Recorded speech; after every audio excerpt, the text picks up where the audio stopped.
If you're enjoying this video, smash that like button, subscribe, and hit the bell. Share it with your friends and let me know in the comments where you're watching from. Every like and subscribe helps the channel grow.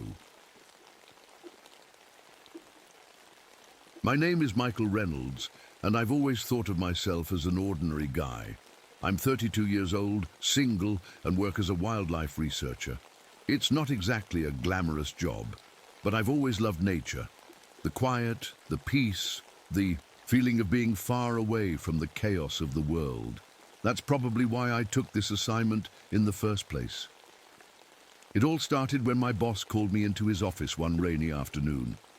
He said they needed someone to monitor wildlife activity in a remote forest up north. The area was part of a protected reserve, and there had been reports of unusual animal behavior, disappearances, strange migration patterns, stuff like that.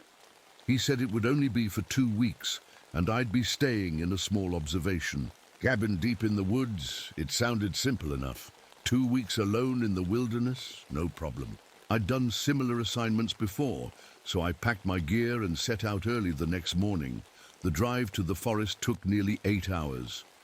As I got closer, the roads became narrower and bumpier, and eventually I had to park my truck at a ranger station and hike the rest of the way to the cabin. The forest was dense. Tall pine trees stretched high into the sky, their branches blocking out most of the sunlight.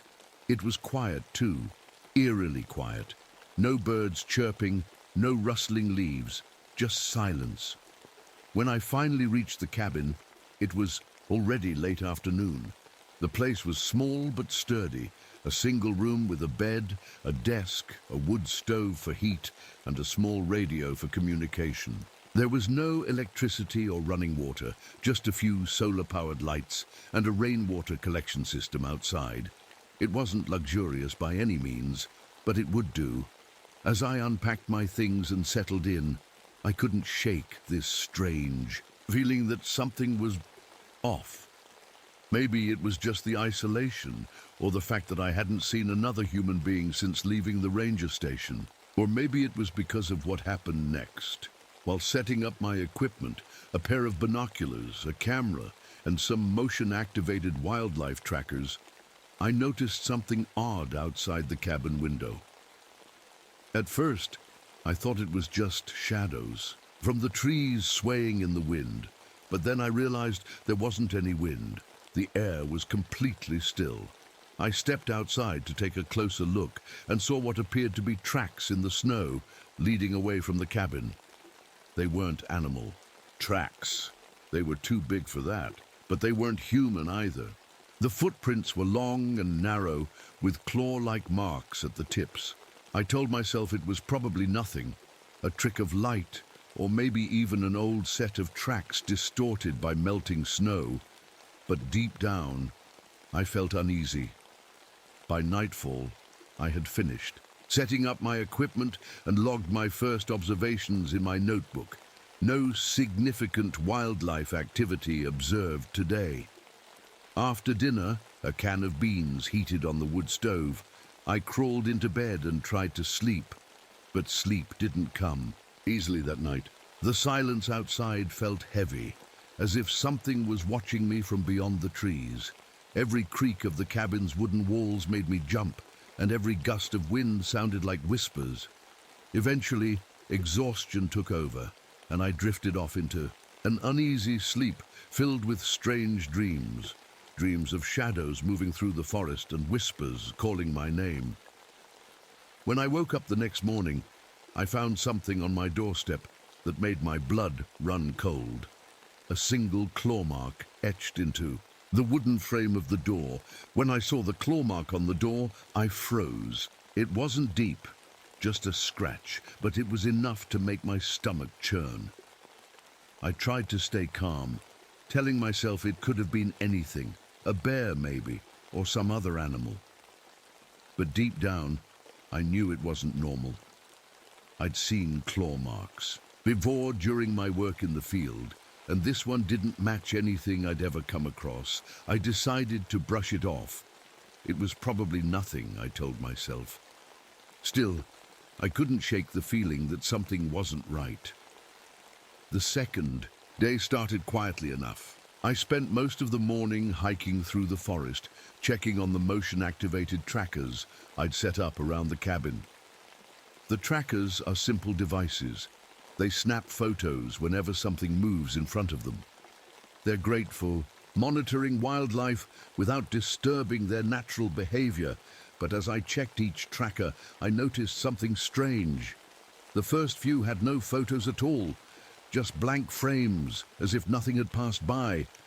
That wasn't unusual.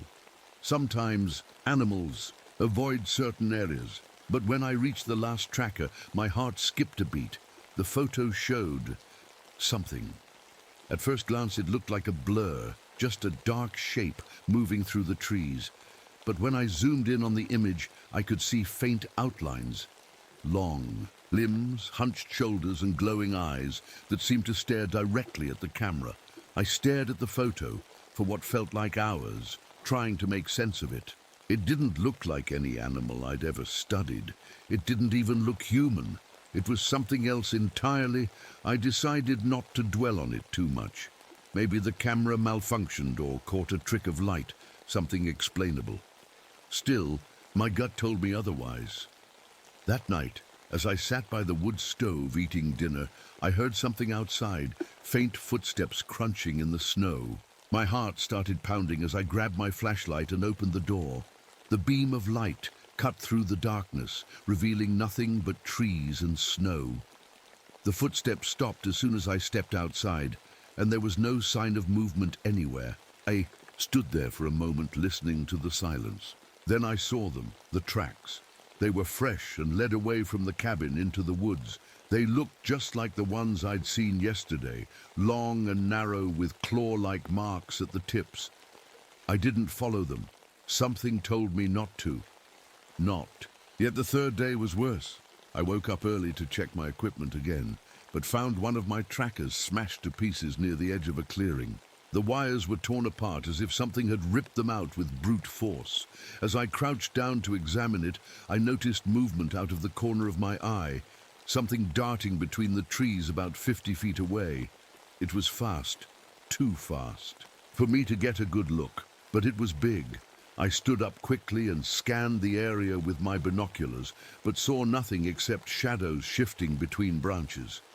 By now, my nerves were shot. Every sound made me jump. The creak of a tree branch, the rustle of leaves in the wind, it all felt wrong somehow. That night was even worse than before. As soon as darkness fell, strange noises began echoing through the forest.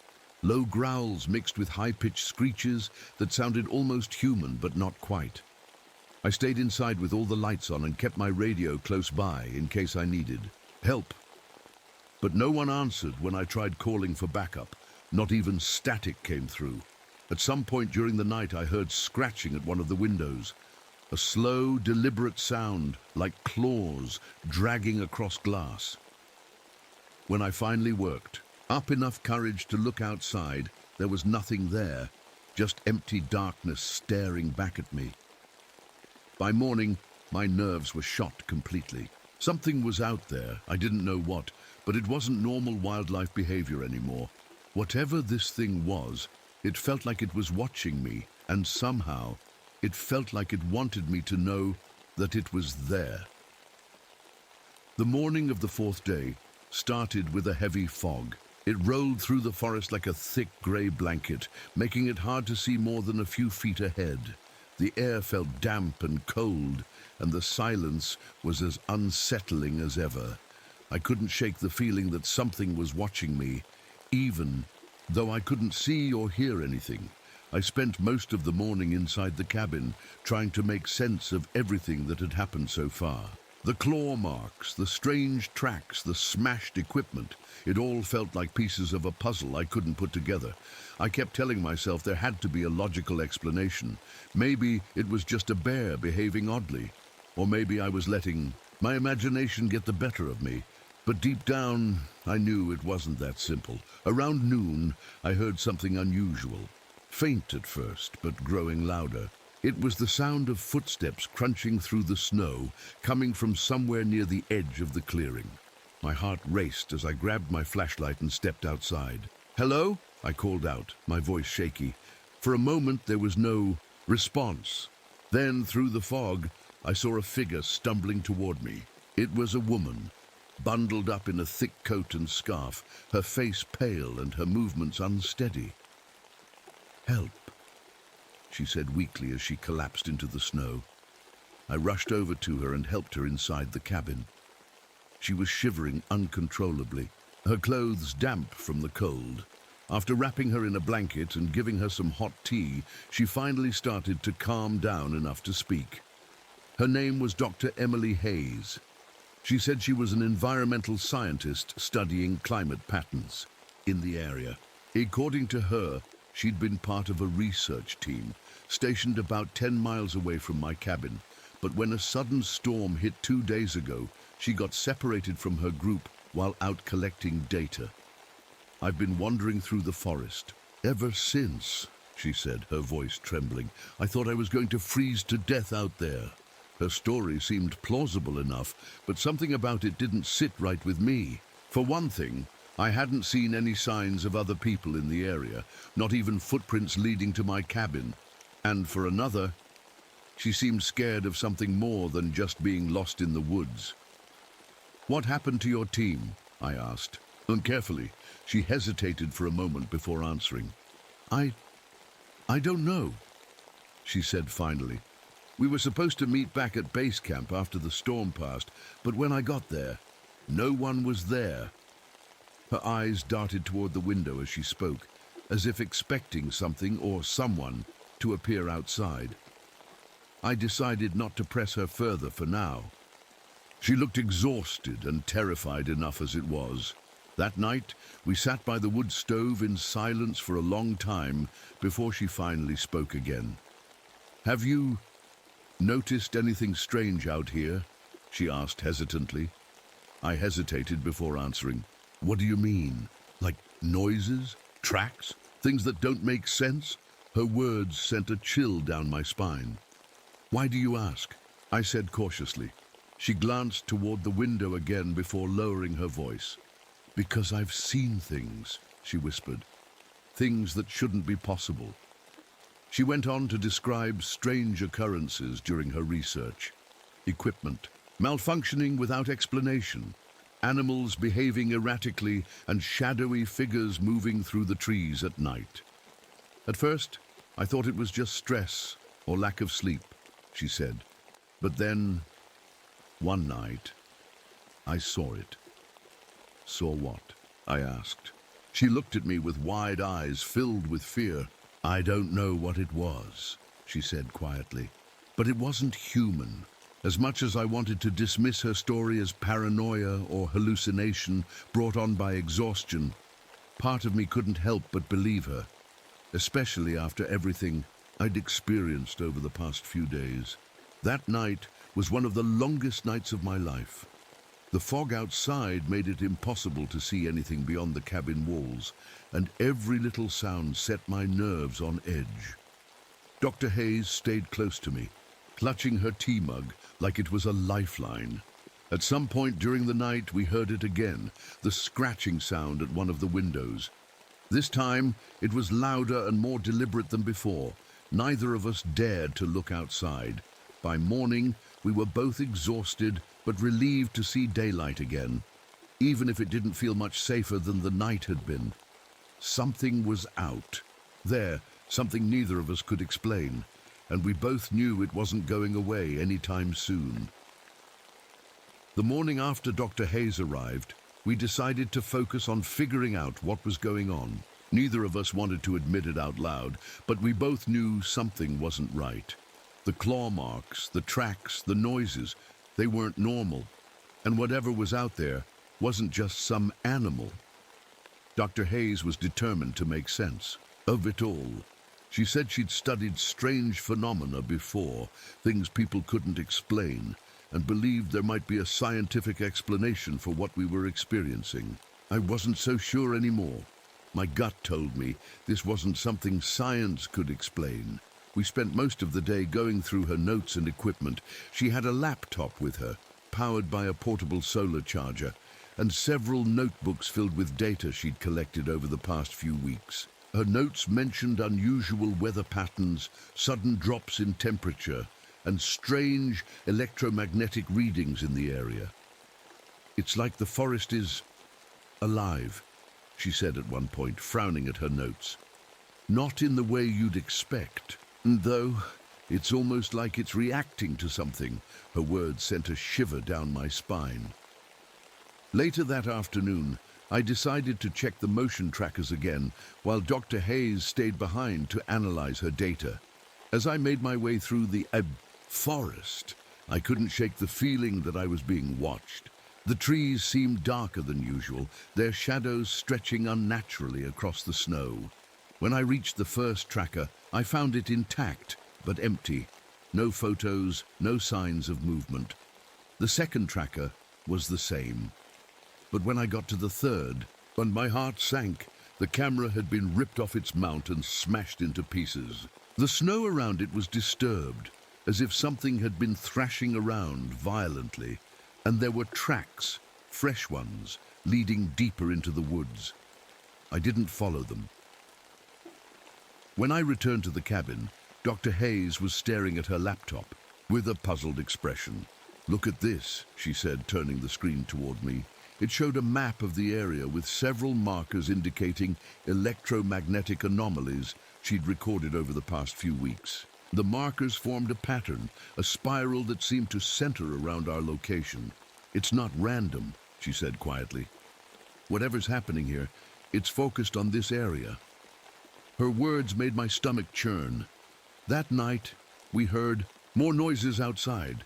Growls mixed with screeches that sounded almost human, but not quite. Dr. Hayes tried to record them using her equipment, but couldn't get a clear signal. At one point during the night, we heard footsteps circling the cabin, slow and deliberate, like whoever or whatever it was wanted us to know they were there.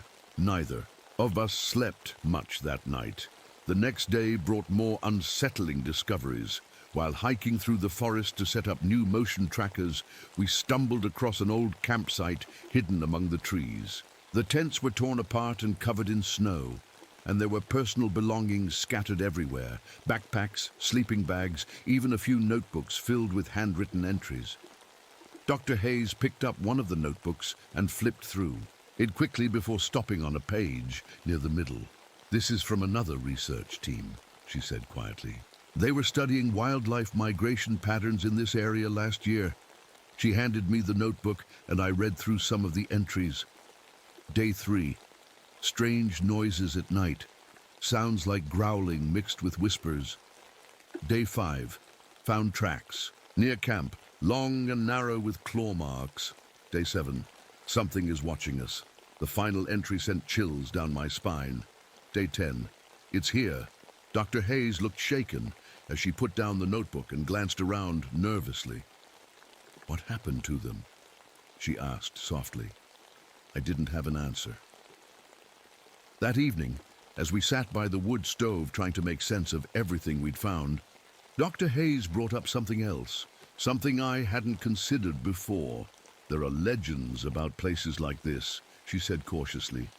"Stories passed down by indigenous tribes about creatures that live in remote forests."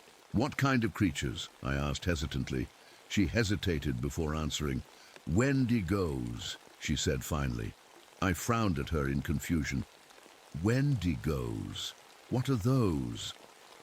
"They're part of Native American folklore," she explained. "Spirits, or creatures that are said to haunt forests during winter months. Hunters turned into monsters by greed or desperation." Her words made my skin crawl. "You don't think—" I started but couldn't finish my sentence. "I don't know," she admitted quietly, "but whatever's out there, it feels like it's more than just an animal." By nightfall, we were both on edge again as more noises echoed through the forest. The same growls and screeches mixed with whispers that seemed to come from nowhere and everywhere at once. It felt like whatever was out there was getting closer and bolder with each passing day. By the 7th day, The tension in the cabin was unbearable. Dr. Hayes and I barely spoke anymore, and every little sound outside made us jump. The forest didn't feel like a peaceful place anymore. It felt alive, like it was breathing, watching, waiting. That evening, the temperature dropped sharply, even colder than it had been before. The cabin walls creaked under the weight of the icy wind, and frost began to form on the windows. Dr. Hayes sat at the desk, scribbling notes furiously while I paced back and forth, trying to calm my nerves. "I think it's trying to scare us," she said suddenly, breaking the silence. Stopped pacing and looked at her. "What do you mean?" She turned to face me, her expression serious. "Whatever's out there, it's not just hunting us. It's playing with us. It wants us to feel trapped." Her words sent a chill down my spine. Later that night, I decided to step outside for some fresh air. The cabin felt suffocating, and I needed a moment to clear my head. Dr. Hayes tried to stop me, but I assured her I'd stay close and wouldn't be gone long. The snow crunched under my boots as I walked a few feet away from the cabin. The forest was eerily quiet. No wind, no animals, just silence. My breath formed clouds in the freezing air as I scanned the area with my flashlight. That's when I saw it. At first, it was just a shadow, a dark shape moving between the trees about 30 feet away. I froze, my heart pounding in my chest. As I tried to make out what it was, the shape moved closer, stepping into the beam of my flashlight. It wasn't human. It stood tall, at least 7 feet, and its limbs were long and thin, almost skeletal. Its skin was pale and stretched tight over its bones, and its eyes glowed faintly in the darkness like two burning coals. Its face was twisted and gaunt, with sharp teeth that glinted as it opened its mouth. I couldn't move. I couldn't breathe. All I could do was stare as it took another step toward me. Then it let out a sound, a low growl that turned into a high-pitched screech. The noise was so loud and unnatural that it felt like it was piercing straight through me. That snapped me. Out of my trance, I turned and ran back to the cabin as fast as I could, slamming the door shut behind me. Dr. Hayes jumped up from her seat, startled by my sudden entrance. "What happened?" she asked urgently. "It's out there," I gasped, struggling to catch my breath. "I saw it." Her face paled as she grabbed her notebook and pen. "What did it look like?" I described everything, the height, the glowing eyes, the twisted face, and watched as she scribbled furiously in her notebook. "This matches some of the descriptions from indigenous folklore," she said quietly when I finished speaking. "But this doesn't make sense." "What doesn't make sense?" I asked sharply. She hesitated before answering. "Wendigos are supposed to be legends, stories meant to warn people about greed and isolation during harsh winters. They're not supposed to be real." "Well," I said grimly, "it sure looked real to me." The rest of the night was a blur of fear and paranoia. Every sound outside felt like footsteps or scratching claws. Every shadow felt like something lurking just beyond our sight. At one point during the night, we heard something heavy thud against one of the cabin walls. Once, twice, before everything went silent again. Neither of us dared to look outside. Morning. We were both exhausted but relieved to see daylight again. Even if it didn't feel much safer than the night had been, I knew one thing for sure. Whatever that thing was, it wasn't going away anytime soon. The morning after I saw the creature, everything felt different. The forest wasn't just quiet anymore. It was dead. No birds, no wind, not even the sound of snow falling from the trees. It was like the world had stopped moving, holding its breath, waiting for something to happen. Dr. Hayes and I sat at the small table in the cabin, barely touching our breakfast. Neither of us had much of an appetite. She kept flipping through her notebook, muttering things to herself about electromagnetic fields and folklore. I just stared out the window, watching the tree line for any sign of movement. "We can't. Stay here," I said finally, breaking the silence. She looked up at me, her eyes tired and bloodshot. Where would we go? Back to the ranger station, I said. It's only a few miles away. We can make it. She shook her head. You saw what's out there. Do you really think we'd make it that far without it following us? I didn't have an answer. Later that day, we decided to check the area around the cabin for anything we might have missed. Clues, tracks, anything that could help us understand what was going on. We stayed close together as we walked through. The snow, both of us on edge with every step. Near the edge of the clearing, we found something that made my stomach churn. More tracks. They were just like the ones I'd seen before, long and narrow with claw-like marks at the tips. But this time, there were more of them. A lot more. It's not alone, Dr. Hayes whispered, her voice trembling. I didn't say anything. I couldn't. That night was worse than any before it. The noises started just after sunset, growls, screeches, and whispers that seemed to come from all around us. At first, they were faint and distant, but as the hours passed, they grew louder and closer. Dr. Hayes tried to record them again using her equipment, but every time she hit record, the devices would malfunction. Static-filled recordings, or files that wouldn't save at all. It's like it doesn't want us to document it, Aunt, she said in frustration. At one point during the night, we heard heavy footsteps circling the cabin again, slow and deliberate like before. But this time, they didn't stop. The footsteps grew louder and louder until they were right outside the door. Then came a loud thud, like something heavy slamming against the wood. Dr. Hayes grabbed my arm, her fingers digging into my skin. What do we do? She whispered urgently. I didn't know what to say. My mind was racing, trying to come up with a plan, but nothing seemed good enough. Another thud shook the door, followed by a low growl that made my blood run cold. Stay quiet, I whispered back. We sat there in silence for what felt like hours, listening as whatever was outside continued to circle the cabin. At one point, it scratched at one of the windows again, slow and deliberate like before, but this time it didn't stop until dawn. By morning, we were both exhausted and terrified beyond words. The creature, or creatures, had left fresh, claw marks on every wall of the cabin during the night, as if marking their territory or warning us to leave. But where could we go? On day 9, things took an even darker turn. While checking one of my motion trackers near the edge of the clearing, I found something that made my heart sink. A piece of torn fabric snagged on a branch. A piece of fabric that looked exactly like part of Frank Weather's jacket. Frank was another researcher who had been stationed in this area months ago. A guy I'd met briefly at a conference before he disappeared without a trace during one of his assignments here in these woods. Dr.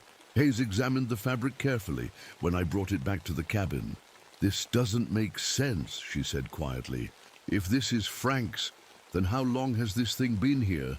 I didn't want to think about it too much. That night brought another round of noises, this time louder and more aggressive than ever before. The growls turned into roars. The whispers turned into screams that sounded almost human, but not quite. At one point during the night, Dr. Hayes broke down completely, sobbing uncontrollably as she clutched her notebook like it was some kind of shield against whatever was out there. I can't do this anymore, she said through tears. I can't. I wanted to comfort her, to tell her everything would be okay. But how could I? I didn't even believe it myself anymore. By day 10, we were both hanging by a thread, physically and mentally drained from lack of sleep and constant fear. The forest felt more hostile than ever before, as if it wanted us gone, or worse, and wanted us to stay forever. And deep down, I knew we couldn't last much longer if something didn't change soon. By the time night fell on the 10th day, the air inside the cabin felt heavier than ever. Every creak of the wood, every gust of wind outside, made my heart race. Dr. Hayes sat at the desk, her hands trembling as she flipped through her notebook. I could tell she was trying to focus on her research, but it was no use. We were both too far gone, too scared, too tired. I stayed by the window, staring out into the darkness. The snow reflected just enough moonlight to make out the tree line, but beyond that, it was pitch black. I kept expecting to see something move between the trees, a shadow, a figure, but nothing came. For hours, we sat in silence, waiting for something to happen. And then, it did. It started with a sound, a deep, guttural growl that seemed to come from all around us. At first, I thought it was just my imagination, but then it came again, louder this time. Dr. Hayes froze in her seat. "Did you hear that?" she whispered. I nodded, my throat too dry to speak. The growl turned into a screech, a high-pitched wail that made my ears ring and sent chills down my spine. It was unlike anything I'd ever heard before, inhuman and unnatural. Then came the footsteps. They were slow and heavy, crunching through the snow as they approached the cabin. My heart pounded in my chest as I grabbed the flashlight and shined it out the window. At first, I didn't see anything. But then, there it was. The creature stood just beyond the clearing, its glowing eyes fixed on the cabin. It was even taller than I remembered, its gaunt frame towering over the snow-covered ground. Its skin looked almost translucent in the moonlight, stretched tight over its bones like a corpse brought back to life. It took a step closer, and then another. Each movement was slow and deliberate, as if it knew exactly how much fear it was causing. "We need to do something," Dr. Hayes whispered urgently. "Like what?" I shot back, my voice shaking.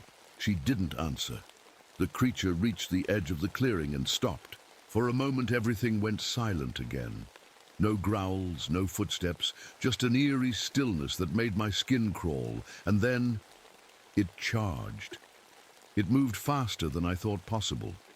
One moment it was at the edge of the clearing.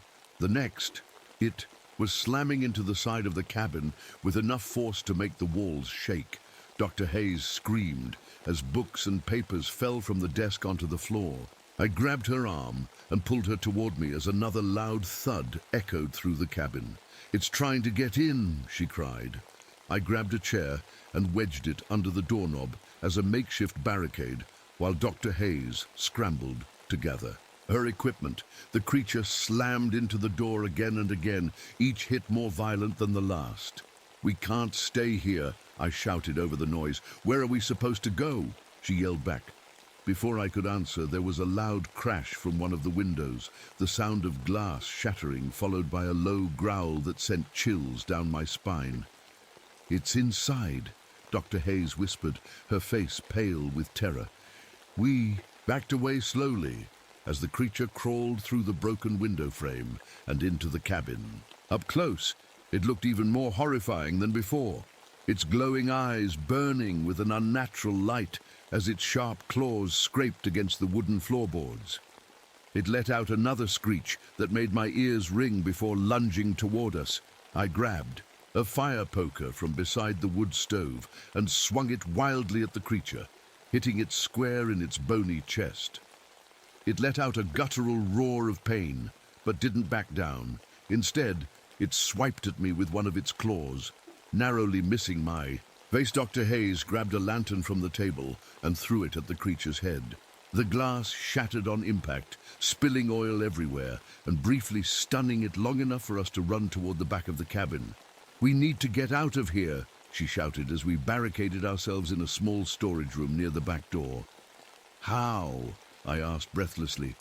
"It's right outside." She rummaged through her bag and pulled out something I hadn't seen before. A small bundle wrapped in cloth with strange symbols etched into its surface. "What is that?" I asked. "It's an artifact," she said quickly. "I found it during one of my field studies. It's supposed to ward off evil spirits." "You're telling me you've had this thing all along?" I said incredulously. "I didn't think we'd need it." She snapped back.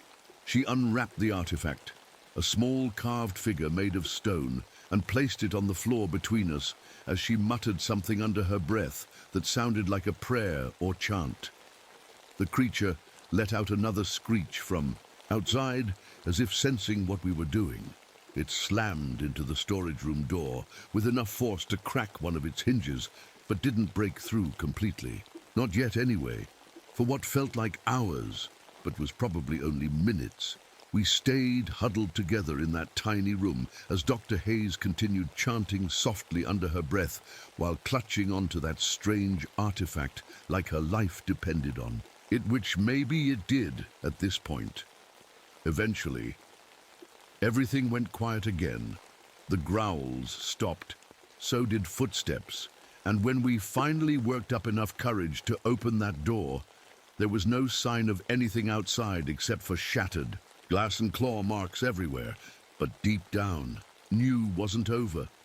The morning after the attack felt surreal. The cabin was a wreck, broken windows, claw marks gouged into the walls, and oil stains from the shattered lantern. Dr. Hayes and I sat on the floor, staring at the artifact she had used to ward off the creature. It was still sitting there, untouched, its strange carvings glowing faintly in the dim light. Neither of us said much. What could we say?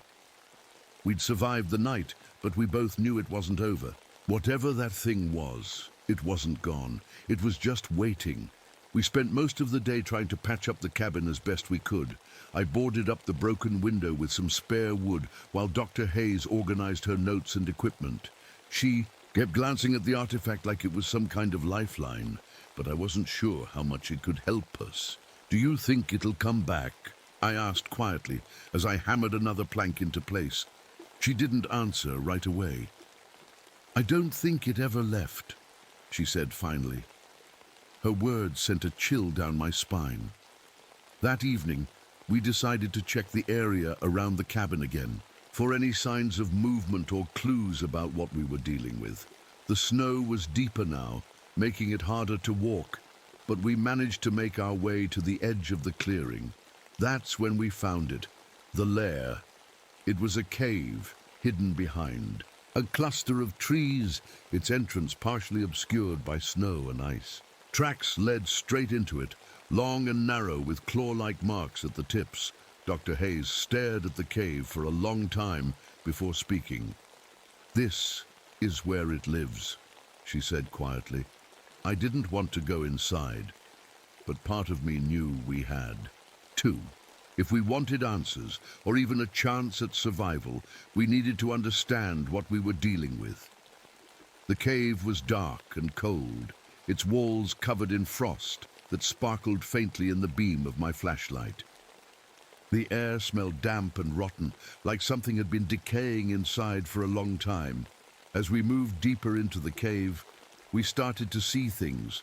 Bones scattered across the floor, bits of torn clothing frozen into the ice, and strange symbols carved into the walls that looked similar to those on Dr. Hayes's artifact. "This isn't just a lair," she said softly. "It's something else." "What do you mean?" I asked. She pointed to one of the carvings on the wall, a spiral pattern surrounded by jagged lines. "These symbols, they're part of indigenous rituals meant to summon or bind spirits." "Bind spirits?" I repeated uneasily. She nodded.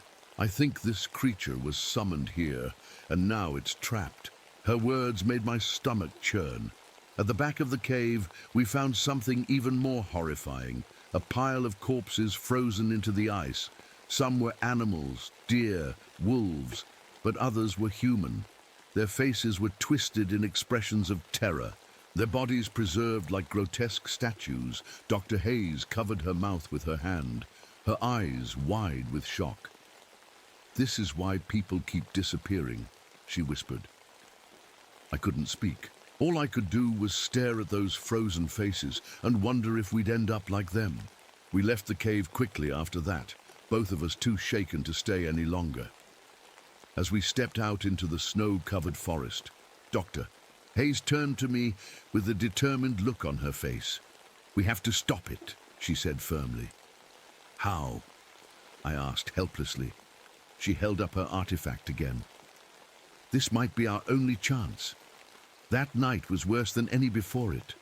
The creature, returned just after sunset, scratching at the walls and growling loudly enough to make my ears ring. It didn't try to break in right away. It seemed to be testing us, waiting for something. Dr. Hayes clutched her artifact tightly as she muttered another chant under her breath. I stayed by her side, holding onto a fire poker, like it would somehow protect me from whatever was outside. Then came another loud crash, the sound of wood splintering as one of our barricades gave way. The creature forced its way inside through a small opening near the back door, its glowing eyes burning with rage as it let out another ear-piercing screech.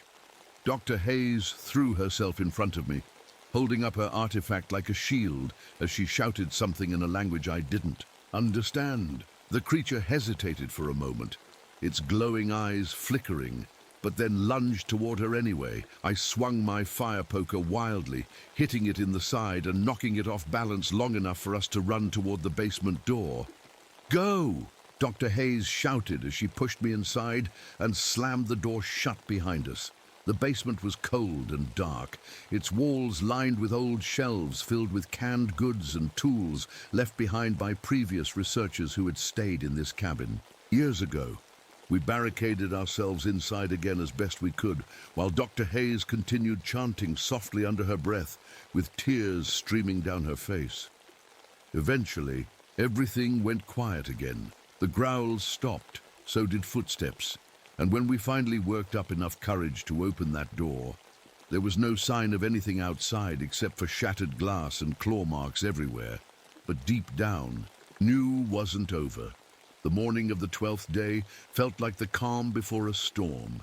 The air was still, the forest silent, and the cabin eerily quiet. Dr. Hayes and I both knew what had to happen. We couldn't keep running or hiding. If we wanted to survive, we had to face the creature and stop it for good. Dr. Hayes spent most of the morning preparing. She gathered her notes, the artifact, and a few supplies she thought might help. Matches, a knife, and a small vial of liquid she said was used in indigenous rituals. I didn't ask too many questions. At this point, I trusted her instincts, more than my own. Meanwhile, I focused on creating makeshift weapons. A sharpened stick, a heavy wrench from the basement, and a few cans of oil I could use as fire starters. It wasn't much, but it was better than nothing. "We need to lure it back to the cave," Dr. Hayes said, as she packed her bag. "Why the cave?" I asked.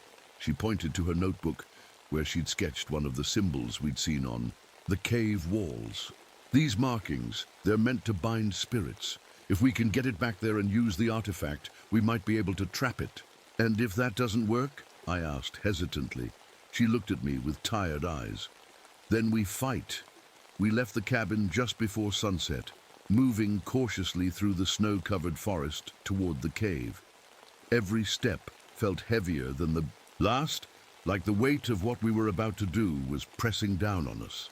The forest was darker than usual, even though there was still some daylight left. The trees seemed taller and closer together, their shadows stretching across the ground like long fingers. I kept my flashlight trained ahead while Dr. Hayes clutched the artifact tightly in her hands. When we reached the cave, we stopped just outside the entrance to catch our breath. The air was colder here, biting at my skin even through my thick coat. "Are you ready?" Dr. Hayes asked quietly. I nodded, gripping my makeshift spear tightly. "Let's do this." We stepped inside the cave slowly, our footsteps echoing off. The icy walls. The lair looked just as horrifying as before. Bones scattered across the floor, frozen corpses embedded in the ice, and those strange symbols carved into every surface. Dr. Hayes placed the artifact in the center of the cave and began chanting softly under her breath. Her voice was steady, but filled with urgency as she repeated words I couldn't understand. For a moment, everything was quiet, too quiet, and then it came. The creature appeared at the entrance of the cave, its glowing eyes burning brighter than ever as it let out a deafening screech. It moved slowly at first, its long limbs scraping against the walls as it crawled toward us. I raised my spear and took a step forward, trying to block its path to Dr. Hayes. "Stay back!" I shouted. It didn't listen. The creature lunged at me with its claws outstretched, forcing me to dive out of the way. My spear grazed its side, but didn't seem to hurt it much. It barely flinched before turning its attention back to Dr. Hayes. She continued chanting loudly now, her voice echoing through the cave as she held up her vial of liquid and poured it onto the artifact. The carvings on its surface began to glow brighter and brighter until they lit up the entire cave with an eerie blue light. The creature roared in anger and lunged toward her again, but this time something stopped it. The symbols on the walls began glowing too, forming a spiral pattern that seemed to trap the creature in place. It thrashed violently against an invisible force field, letting out guttural growls and screeches that made my ears ring. "It's working!" Dr. Hayes shouted over the noise. But then something changed. The creature's glowing eyes flickered for a moment before burning even brighter than before, so bright that I had to shield my face from the light. It let out one final roar and broke free from whatever was holding it back. "No!" Dr. Hayes screamed as it lunged toward her again. I acted on instinct, grabbing one of my oil cans and throwing it at the creature with all my strength before lighting a match and tossing it after. The flames erupted instantly, engulfing its skeletal frame in fire. The creature let out a horrifying screech as it thrashed wildly against the flames before collapsing onto the floor in a heap of ash and smoke. For a moment, everything went silent again, except for our heavy breathing. Dr. Hayes dropped to her knees beside me, clutching onto her artifact like it was her lifeline once more. "Is it gone?" I asked hesitantly. She nodded slowly, but didn't say anything, her face pale with exhaustion and relief all at once. As we stepped outside into fresh snow-covered clearing, New had survived battle, but scars would never fade. The morning after the confrontation in the cave felt unreal. The forest was quiet again, but it wasn't the peaceful kind of quiet. It was the kind that made you feel small, like the world was holding its breath. Dr. Hayes and I walked back to the cabin in silence, both of us too exhausted to speak. Every step felt heavier than the last, and my body ached from head to toe. When we reached the cabin, it looked even more battered than before. The broken windows, claw marks, and scattered debris were reminders of everything we'd been through. But for the first time in days, I didn't feel like something was watching me. The air felt lighter. Dr. Hayes sat down at the desk and started writing in her notebook while I began cleaning up the mess. Neither of us said much. There wasn't much to say. We were alive, and that was enough for now. That night I couldn't sleep. Every time I closed my eyes, I saw the creature's glowing eyes staring back at me. I kept hearing its screeches, echoing in my head, and every creak of the cabin made my heart race. Around midnight, I got up and went outside for some air. The snow was falling lightly, covering the ground in a fresh white blanket. The forest looked almost peaceful under the moonlight, but I couldn't shake the feeling that something was still out there. I stood there for a long time, staring at the tree line and listening to the silence. And then I saw it. At first, I thought it was just a shadow, a trick of the light, but as I squinted into the darkness, I realized it wasn't. It was a figure standing just beyond the clearing, watching me. My heart started pounding as I backed away slowly toward the cabin. But when I blinked, it was gone. I told myself it was just my imagination, that my mind was playing tricks on me after everything we'd been through. But deep down, I wasn't so sure. The next day, Dr. Hayes and I packed up our things and prepared to leave. We'd radioed for help earlier that morning, and a ranger team was on their way to pick us up. Neither of us wanted to stay in that cabin any longer than we had to.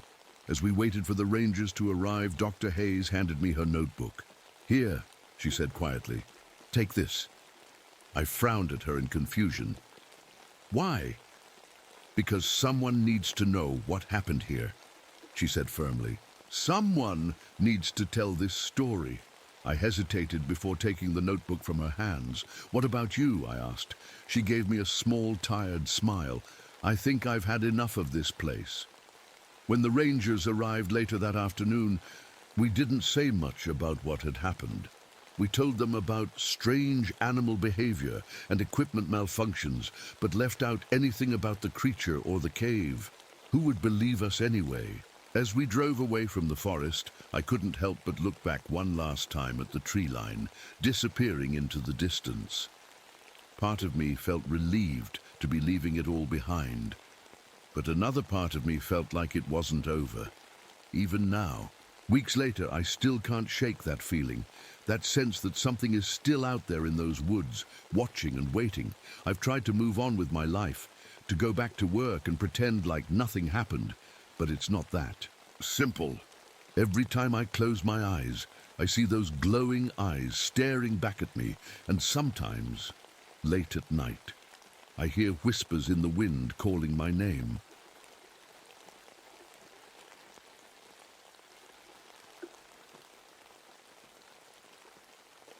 My name is Victoria Navarro, but everyone calls me Vicky. I'm a park ranger stationed at Hollow Creek Wilderness Preserve, a place that's as beautiful as it is terrifying. It's 1986, midwinter, and the snow has buried the entire landscape like a thick white blanket. The trees stand tall and lifeless, their branches reaching out like skeletal hands. The air is so cold it bites your skin, and the silence, it's not peaceful. It's heavy, like the forest is holding its breath. I've been here for about 2 years now, but this winter feels different. There's something about Hollow Creek that makes people uneasy. Maybe it's the stories, the ones whispered around campfires and passed down by locals. Stories about strange shadows moving in the woods, howls that don't belong to wolves, and people who vanish without a trace. My dad was one of those people. He disappeared here when I was 10 years old. No body was ever found, just his journal, left behind in a cabin deep in the wilderness. That journal is why I'm here now. It's why I chose this job, this place. I thought maybe I could find answers, or closure, but instead, I've found more questions. The preserve is huge, stretching, miles in every direction, with dense forests, frozen rivers, and rocky cliffs that seem to go on forever. It's remote too. No cell service, no nearby towns, and during winter storms like this one, even the roads are impassable. We're completely cut off from the outside world until spring thaw or rescue teams arrive. I'm not alone out here. There's Ranger Michael Odiambo, who's been here longer than me and knows every trail like the back of his hand. Dr. Eleanor Whitefeather, an anthropologist studying indigenous legends.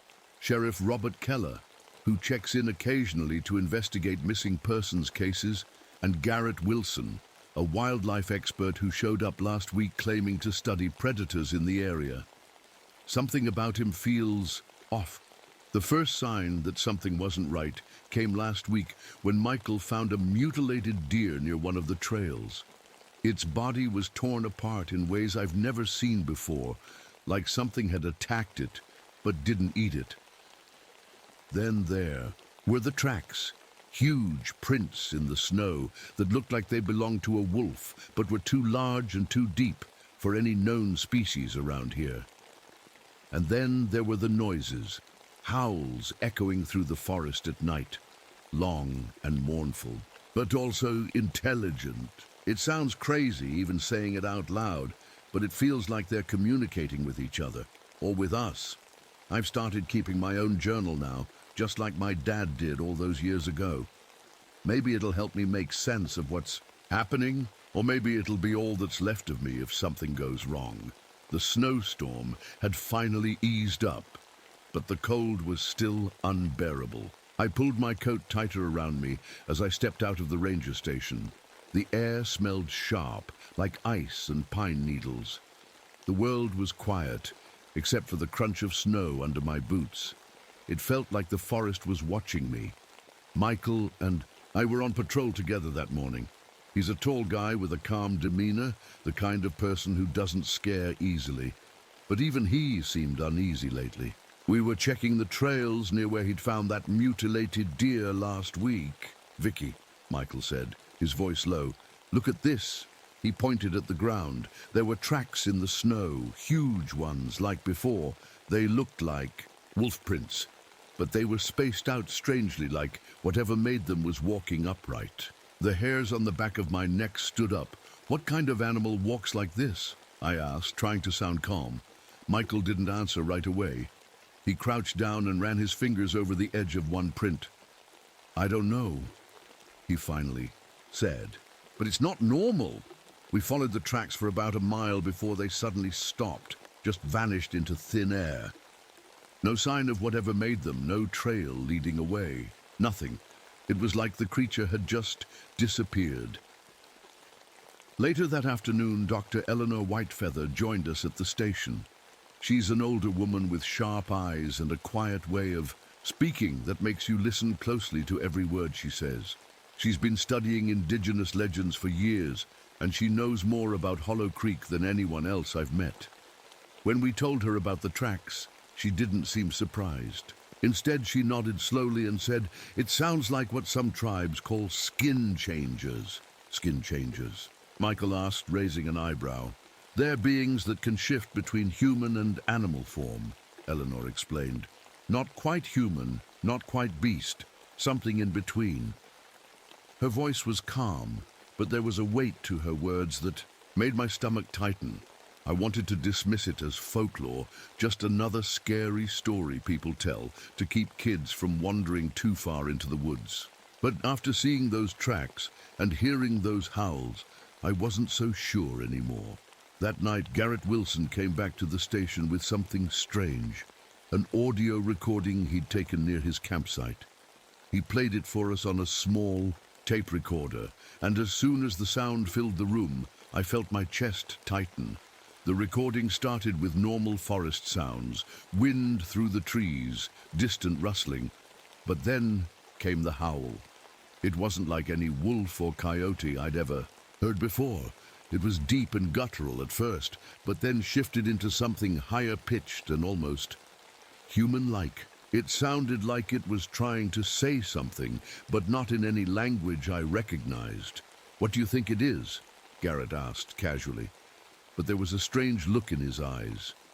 Like the next few days were worse than I expected. The snowstorm came back with a vengeance, cutting us off completely from the outside world. No roads, no radio signals, nothing. It was just us, the forest, and whatever was out there. Michael and I decided to check the area around Garrett's campsite. He'd been staying near the edge of the preserve, close to where those strange tracks had been found. When we got there, the scene was unsettling. His tent was still standing, but everything around it felt wrong. The snow was disturbed in odd patterns, circles and lines that didn't make sense. It wasn't like someone had walked through. It was more like something had dragged itself across the ground. And then there was the smell, like wet fur and something rotting. "Garrett?" Michael called out, his voice steady but tense. No answer. We found his camera in the tent, sitting on top of his sleeping bag. The battery was dead, but when we brought it back to the station and plugged it in, the images we found chilled me to the bone. The first few photos were normal, shots of trees, snow-covered trails and wildlife. But then came the last few pictures. They were blurry, taken at night, but you could see something in them, something tall and dark with glowing eyes. In one photo, it looked like it was standing upright, staring right at the camera. "What is this?" I whispered, my hands trembling as I flipped through the images. Michael shook his head slowly. "I don't know," he said, his voice barely above a whisper, "but it's not a wolf." That evening, I decided to look through my dad's old journal again. It was filled with notes about Hollow Creek, maps he'd drawn, lists of animals he'd seen, but toward the end of the journal, his writing changed. It became frantic, almost paranoid. He wrote about hearing voices in the woods and seeing shadows that moved too fast to be human or animal. One entry stood out. "They're watching me now," I don't think I'll make it out. I closed the journal and stared at the wall for a long time, trying to push down the fear rising in my chest. By now, everyone at the station was on edge. Dr. Whitefeather spent most of her time researching old legends and rituals that might explain what we were dealing with. Sheriff Keller stopped by with news that a snowmobiler had gone missing near the preserve's northern boundary, and all they'd found was blood in the snow. Whatever's. Oh, there, Keller said grimly. It's dangerous. Garrett Wilson hadn't come back yet either, which only made things worse. His behavior had always been strange, too curious about things that didn't seem important. But now his disappearance felt like another piece of this terrifying puzzle. Tatus howls started again that night, louder this time and closer than ever before. They echoed through the trees like a warning, or maybe a challenge, and every time they stopped, the silence felt heavier than before. I stayed awake long after everyone else had gone to bed, staring out the window at the dark forest beyond. My dad's journal sat open on my desk beside me, his words running through my mind over and over. They're watching me now. For the first time since I came here, I started to wonder if I'd made a mistake coming to Hollow Creek. If some questions are better left unanswered. The next morning, Michael and I decided to head out again. We couldn't just sit around waiting for something to happen. Garrett was still missing, and the howls from the night before were too close for comfort. The storm had calmed down a bit, but the sky was still gray and heavy, like it was holding back something worse. Let's check the ridge trail, Michael suggested as we geared up. If Garrett's still out there, he might have tried to find higher ground. I nodded, though my stomach churned at the thought of what we might find. We hiked in silence for most of the way, the only sounds being the crunch of snow under our boots and the occasional groan of trees swaying in the wind. The forest felt wrong. It wasn't just quiet, it was too quiet. No birds, no rustling animals, nothing. About an hour into our hike, we found something that made my heart stop. A tree near the trail had deep claw marks running down its trunk, like something huge had raked its claws across it. The marks were fresh. The wood underneath was still, raw and pale. What could have done this? I asked, my voice barely above a whisper. Michael didn't answer right away. He just stared at the tree with a look I'd never seen on his face before. Fear. Finally, he said, I don't know, but whatever it is, it's not scared of us. We kept moving, but my nerves were shot by then. Every shadow looked like it was moving. Every sound made me jump. And then we heard it, a low growl that seemed to come from everywhere at once. Did you hear that? I whispered, gripping my flashlight tighter. Michael nodded, his hand hovering over his holstered pistol. Stay close, he said quietly. The growl came again, louder this time. And then a shape darted between the trees ahead of us, too fast to make out clearly, but definitely not human. It was tall and dark, moving on two legs, but hunched over like an animal ready to pounce. Run! Michael shouted, grabbing my arm and pulling me back down the trail. We ran as fast as we could, slipping on the snow and ice, but too terrified to stop. The growling followed us, getting closer with every step until it felt like it was right behind us. I didn't dare look back. I couldn't. But I could feel it there, watching us, chasing us. When we finally made it back to the station, we slammed the door shut behind us and bolted it tight. Dr. Whitefeather and Sheriff Keller were already there, their faces pale when they saw how shaken we were. What happened? Keller demanded. There's something out there, Michael said between gasps for breath. Something big. Dr. Whitefeather didn't look surprised. Instead, she looked worried. I told you, she said quietly. This land has a history. What kind of history? I asked. She hesitated for a moment before answering.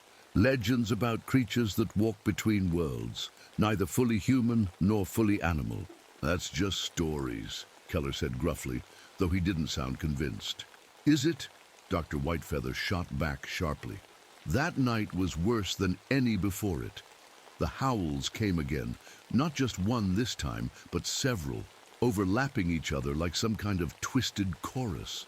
They were closer than ever before, so close that I swore I could feel them vibrating in my chest.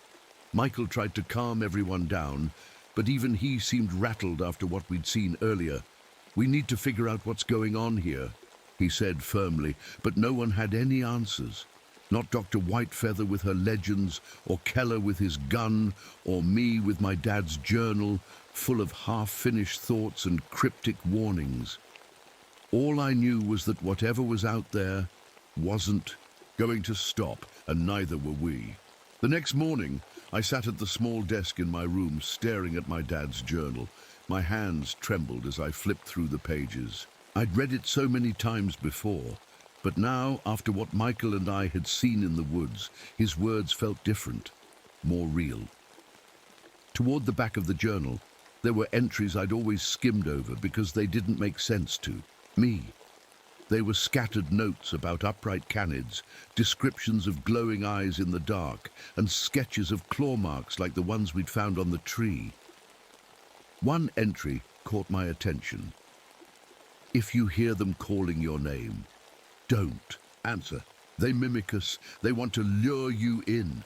My heart raced as I read those words. The howls we'd been hearing, they weren't just random noises. They were something else, something intelligent. I brought the journal out to the main room where Michael, Dr. Whitefeather, and Sheriff Keller were gathered. The station felt colder than usual, even with the fire crackling in the wood stove. "I think my dad knew about whatever's out there," I said, placing the journal on the table. Dr. Whitefeather leaned forward, her sharp eyes scanning the pages. "This is detailed," she murmured. "He must have been studying them for a long time." "He disappeared here," I said quietly, my voice shaking a little. "Right here, in Hollow Creek." Michael looked at me with a mix of concern and curiosity. "Do you think he found them?" "I don't know," I admitted. "But he was scared of them, whatever they are." Dr. Whitefeather nodded slowly. "There are stories," she began, her voice calm but heavy with meaning. "Stories about creatures that can take on human voices and appearances to trick people into following them into the woods." She paused and looked at me. "Your father might have been onto something." Later that day, while Michael and Keller were outside checking the perimeter, Dr. Whitefeather pulled me aside. "There's something I didn't tell you earlier," she said softly. "Years ago, before your father disappeared, he came to me for help." "What?" I asked, startled. She nodded solemnly. "He'd heard about my work with indigenous legends and wanted to know if there was any truth to them, especially the ones about skin changes. Did you help him?" I asked. "I tried," she said with a sigh. "But these stories are old, older than any written record, and they're not meant to be understood by outsiders." She hesitated before adding, "But your father was determined. He believed these creatures were real and that they were connected to something bigger." "Something bigger?" I echoed. Dr. Whitefeather didn't answer directly, but instead handed me a small leather pouch from her bag. "This is a protective charm," she said quietly. "It might not stop them, but it could buy you time if they come for you." I took the pouch and held it tightly in my hand, feeling its weight like it was the only thing keeping me grounded. That night, as we all sat around the table trying to figure out our next move, Garrett Wilson finally returned, or rather stumbled, into the station. His face was pale, his clothes torn and covered in dried blood. "Garrett!" Michael exclaimed as he rushed over to help him sit down. "They're real," Garrett whispered hoarsely, his eyes wide with terror. "What happened?" Keller demanded. Garrett shook his head frantically. "I saw them, 2 of them, watching me from the trees," he said in a shaky voice. "They weren't animals, but they weren't human either." "Did they attack you?" Michael asked. No, Garrett said quickly. They just watched me. He paused before adding in a whisper, but one of them spoke. My blood ran cold at his words. What did it say? Dr. Whitefeather asked carefully. Garrett looked at me, then right at me, and said in a trembling voice, It called your name. Vicky. The room fell silent after that, everyone exchanging uneasy glances, while my heart pounded so hard it felt like it might burst out of my chest. They're playing with us, Keller muttered angrily as he paced back and forth. No, Dr. Whitefeather corrected him firmly. They're testing us. I couldn't shake Garrett's words from my mind. It called your name. It was like my dad's warning from his journal had come alive right in front of me. If you hear them calling your name, don't answer. I didn't know what scared me more, the fact that they knew who I was, or the possibility that they'd known all along. The wind howled outside the station that night, rattling the windows and making the whole building creak. It wasn't just the storm, it was the feeling in the air, like something was waiting, watching. Garrett had fallen asleep on the couch, his breathing shallow and uneven. Michael sat by the window, his rifle resting across his lap, while Keller paced back and forth like a caged animal. Dr. Whitefeather was at the table, flipping through her notes and muttering to herself. I sat in the corner with my dad's journal in one hand and the leather pouch she'd given me in the other. No one said it out loud, but we all knew it. Whatever was out there wasn't going to let us leave. Around midnight, the noises started again. At first, it was just faint howls in the distance, almost blending with the wind. But then they grew louder, closer, circling us. Michael stood up and peered out the window, his face tense. They're out there, he said quietly. Keller grabbed his shotgun and moved to another window. How many? I don't know, Michael replied. But it's more than one. I joined Michael at the window, my breath fogging up the glass as I stared into the dark forest beyond. The snow reflected, just enough moonlight to make out shapes, tall shadows moving between the trees. They weren't running or charging, they were just pacing like predators sizing up their prey, and then came the voice. Vicky. It was faint at first, barely audible over the wind, but it was unmistakable. It wasn't a growl or a howl, it was a human voice calling my name from somewhere in the woods. Don't answer, Dr. Whitefeather said sharply from across the room, her voice cutting through the tension like a knife. Whatever you do, don't answer. I froze, my heart pounding so hard I thought I might pass out. The voice came again, louder this time. Vicky, come outside. It sounded familiar, too familiar. My throat tightened as I realized why. It sounded like my dad's voice. They're trying to trick you, Dr. Whitefeather said firmly as she stood and walked over to me. She placed a hand on my shoulder and held up a small bundle of sage from her bag. Stay focused. What do we do? Keller asked, his grip tightening on his shotgun. We hold our ground, Michael said calmly, though I could see the tension in his jaw. We don't let them get inside. Dr. Whitefeather nodded and began lighting the sage with a matchstick she'd pulled from her pocket. This won't stop them completely, she explained as she moved around the room, letting the smoke drift toward every corner, but it might slow them down. The howls grew louder, more aggressive now, and then came another sound, scratching, at the walls of the station. It started softly but quickly grew into loud scrapes that echoed through the room, like nails on a chalkboard. They're testing us, Dr. Whitefeather said quietly. Suddenly, there was a loud bang against one of the doors, so hard that it made all of us jump. Barricade it! Keller shouted as he rushed over and pushed a heavy cabinet against the door. Michael joined him, while I grabbed anything I could find to pile against it. A chair, a stack of firewood, anything to keep whatever was outside from getting in. The Banging continued, each hit more forceful than the last, until it stopped abruptly. For a moment, there was silence, just long enough for us to catch our breath, and then came another sound, laughter. It wasn't human laughter, it was too deep, too guttural, but it sounded like something trying to imitate us. They're mocking us. Michael muttered under his breath as we sat there in tense silence. Garrett suddenly woke up with a gasp and clutched his arm. "What's wrong?" I asked as I knelt beside him. He pulled up his sleeve to reveal deep scratches running down his forearm, scratches that hadn't been there before he fell asleep. "They got me," he whispered hoarsely. Dr. Whitefeather examined his arm carefully, before looking up at me with a grim expression. "This isn't good," she said quietly. "What do you mean?" I asked nervously. She hesitated before answering. "If these creatures are what I think they are, their touch can change you." "Change him? How?" Keller demanded. Dr. Whitefeather didn't answer right away. Instead, she pulled out an old book from her bag and flipped through its pages until she found what she was looking for. "There are stories about people who survive encounters with these beings, but don't come back fully human," she explained carefully. Garrett's breathing grew more labored as he clutched his arm tighter.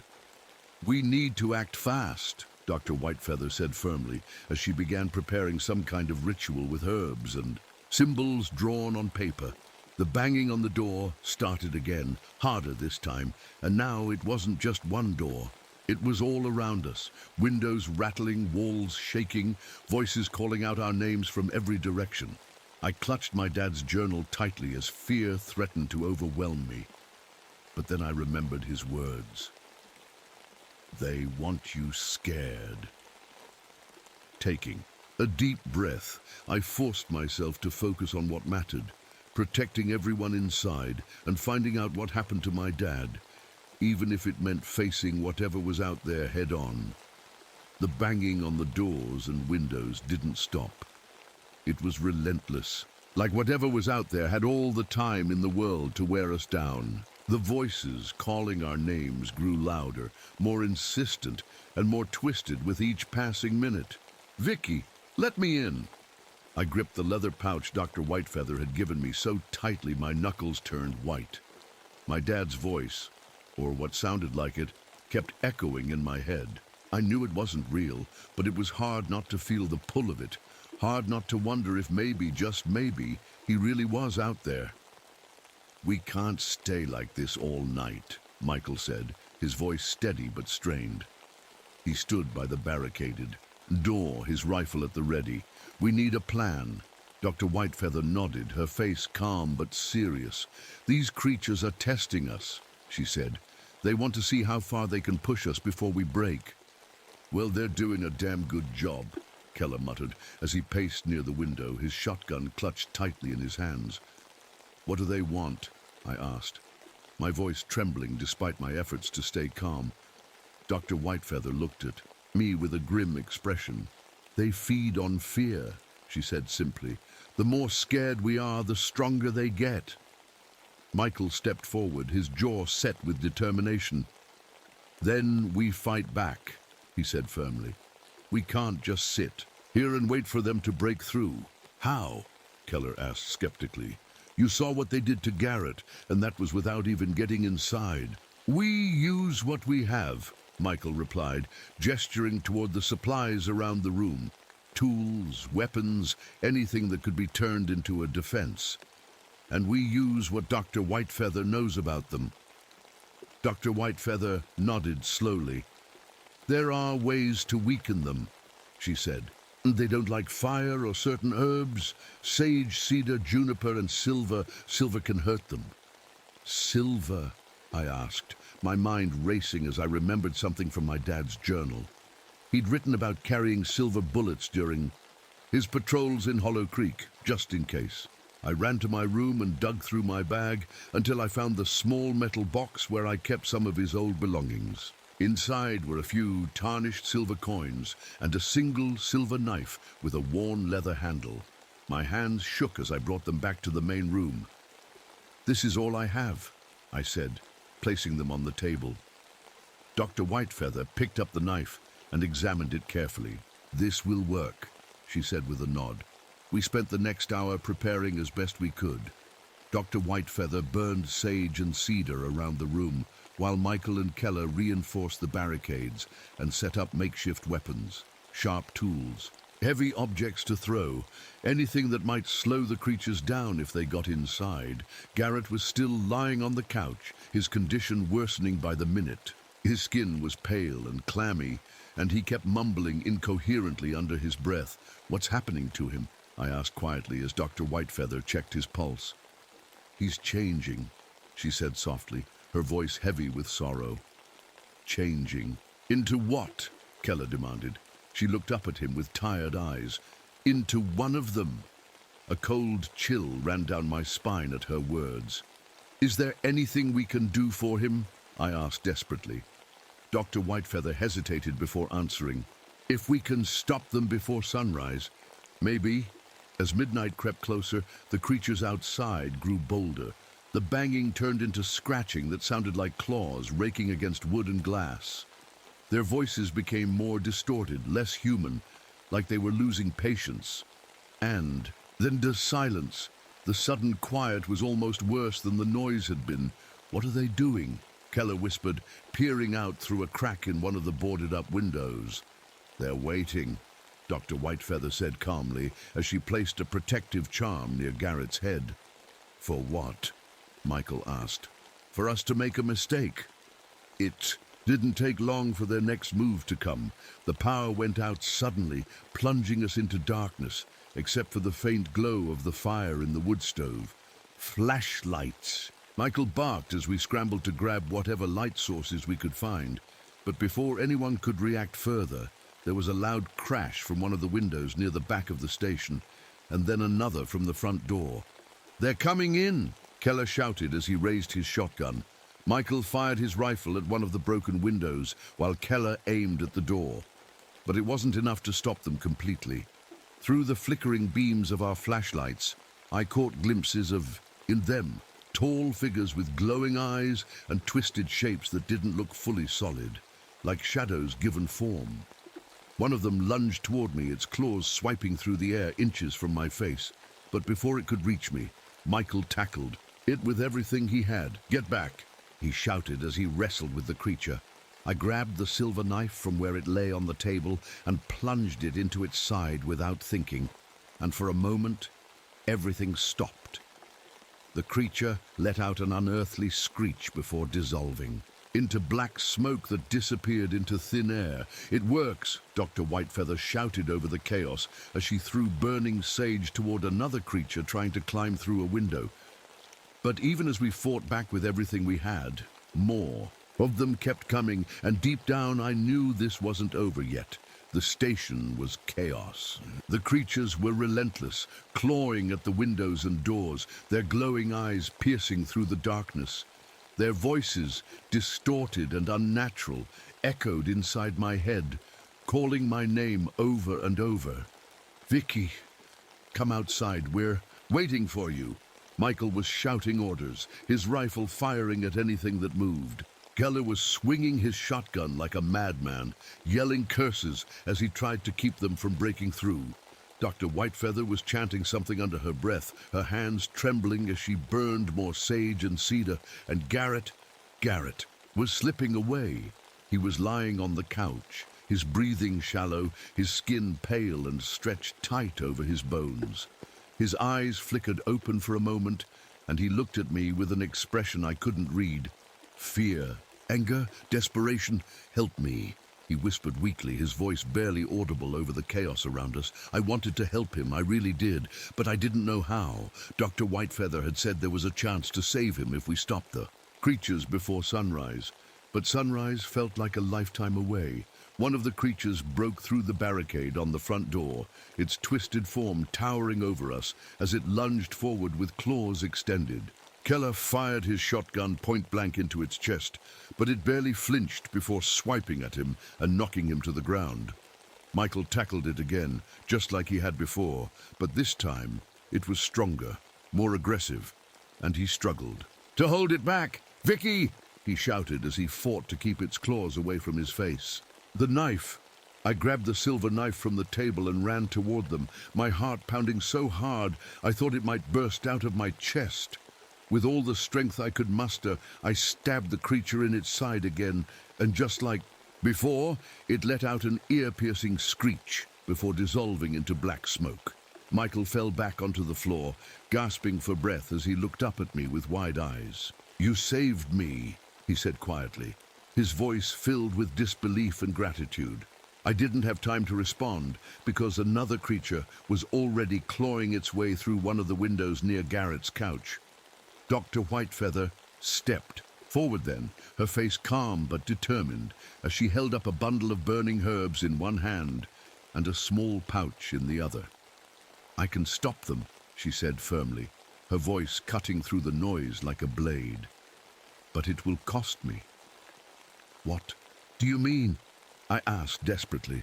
She looked at me with tired eyes, the kind of eyes that had seen too much but still held on to hope. "These creatures are tied to this land," she explained quickly. "They're ancient spirits, twisted by fear and anger, and they won't leave unless someone breaks their connection." "How do we do that?" Michael asked, as he struggled to get back on his feet. Dr. Whitefeather hesitated for a moment before answering. "A sacrifice." "No," I said immediately, shaking my head in disbelief. "There has to be another way." "There isn't," she said softly but firmly. Before anyone could stop her, Dr. Whitefeather walked toward the center of the room where most of the creatures were gathering, circling us like predators waiting for their prey to weaken. She began, chanting louder now, her voice steady despite the fear in her eyes. The creatures hesitated for a moment, as if they understood what she was doing, and then lunged toward her all at once. "Stop!" I screamed as I ran toward her with the silver knife in hand, but Michael grabbed me and held me back. "She knows what she's doing," he said quietly, his voice trembling. Dr. Whitefeather turned to look at me one last time before finishing her chant. "Protect them," she said simply, and then everything exploded into light. The creatures let out deafening screams as they dissolved into smoke one by one until there was nothing left but silence. Dr. Whitefeather collapsed onto the floor, her body lifeless, but peaceful, as if she'd finally found rest after years of fighting against forces too powerful to understand. I knelt beside her, tears streaming down my face as I whispered, "Thank you." The station was quiet now, the kind of quiet that felt heavy, but also safe. Garrett's breathing had stabilized slightly. He wasn't fully healed yet, but seemed less pale than before, and Michael helped Keller back onto his feet while we all tried to process what had just happened. "She saved us," Keller muttered under his breath as he looked around at the empty room where shadows had once loomed so large. "Yes," Michael agreed quietly, but none of us could shake the feeling that this wasn't over yet. The station was eerily quiet after Dr. Whitefeather's sacrifice. The creatures were gone, but the air still felt heavy, like the forest was holding its breath. None of us spoke for a long time. We just sat there, trying to make sense of what had happened. Garrett was still lying on the couch, his breathing shallow but steady. Michael and Keller were patching up the barricades, though we all knew the worst of it was over, for now. I sat at the table, staring at my dad's journal, flipping through the pages, like it might suddenly give me all the answers I needed. And then I found it, a map. It was a rough sketch of Hollow Creek, with trails and landmarks marked in my dad's handwriting. One spot caught my eye, an old mining office deep in the woods. Next to it he'd written a single word: nest. My stomach tightened as I stared at the map. My dad had been investigating these creatures before he disappeared. If he'd marked this place as their nest, then maybe, just maybe, I could find out what happened to him there. "We need to go," I said suddenly, breaking the silence. Michael looked up from where he was hammering a board into place. "Go where?" I held up the map. "My dad marked this spot as their nest. If we want to end this for good, we need to find it." Keller frowned. Are you crazy? We barely survived tonight, and now you want to go looking for them? They're weak right now, I argued. Dr. Whitefeather's ritual drove them off, but if we don't do something, they'll come back, and next time we might not be so lucky. Michael studied the map for a moment, before nodding slowly. She's right, he said quietly. If we don't stop them now, they'll just keep coming. Keller sighed heavily, but didn't argue further. Fine, he muttered. But if this goes south, don't say I didn't warn you. We left Garrett behind at the station with enough supplies to last until sunrise and set out into the woods with flashlights and whatever weapons we could carry. Michael with his rifle, Keller with his shotgun, and me with my dad's silver knife tucked into my belt. The snow crunched under our boots as we followed the map deeper into the forest. The trees loomed tall and silent around us, their branches heavy with snow that glittered faintly in the moonlight. No one spoke much as we walked. The tension between us was thick enough to cut with a knife. After about an hour of hiking, we reached the entrance to an old mining tunnel carved into the side of a rocky hill. The wooden beams supporting the entrance were rotted and splintered, and a faint smell of damp earth and decay wafted out from inside. This is it, I said quietly, holding up the map. Great, Keller muttered under his breath. A creepy, oh mine, just what I wanted. Michael shone his flashlight into the tunnel's darkness before stepping forward cautiously. Stay close, he said over his shoulder. We moved slowly through the tunnel, our flashlights casting long shadows on the walls around us. The air grew colder and heavier with every step we took, and I couldn't shake the feeling that we were being watched. About halfway through the tunnel, we found something that made my blood run cold. Claw marks on the walls, deep gouges that ran along both sides of the passage, like something huge had dragged its claws through solid rock. This is their territory, Michael said grimly. Yeah, Keller muttered nervously, and we're walking right into it. We pressed on, despite our fear, until we reached a large chamber at the end of the tunnel. A cavernous space lit faintly by cracks in the ceiling where moonlight filtered through. In the center of the chamber was a pile of bones.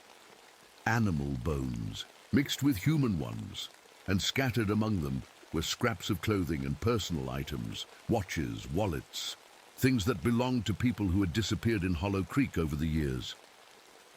My heart sank as I spotted something familiar among the debris.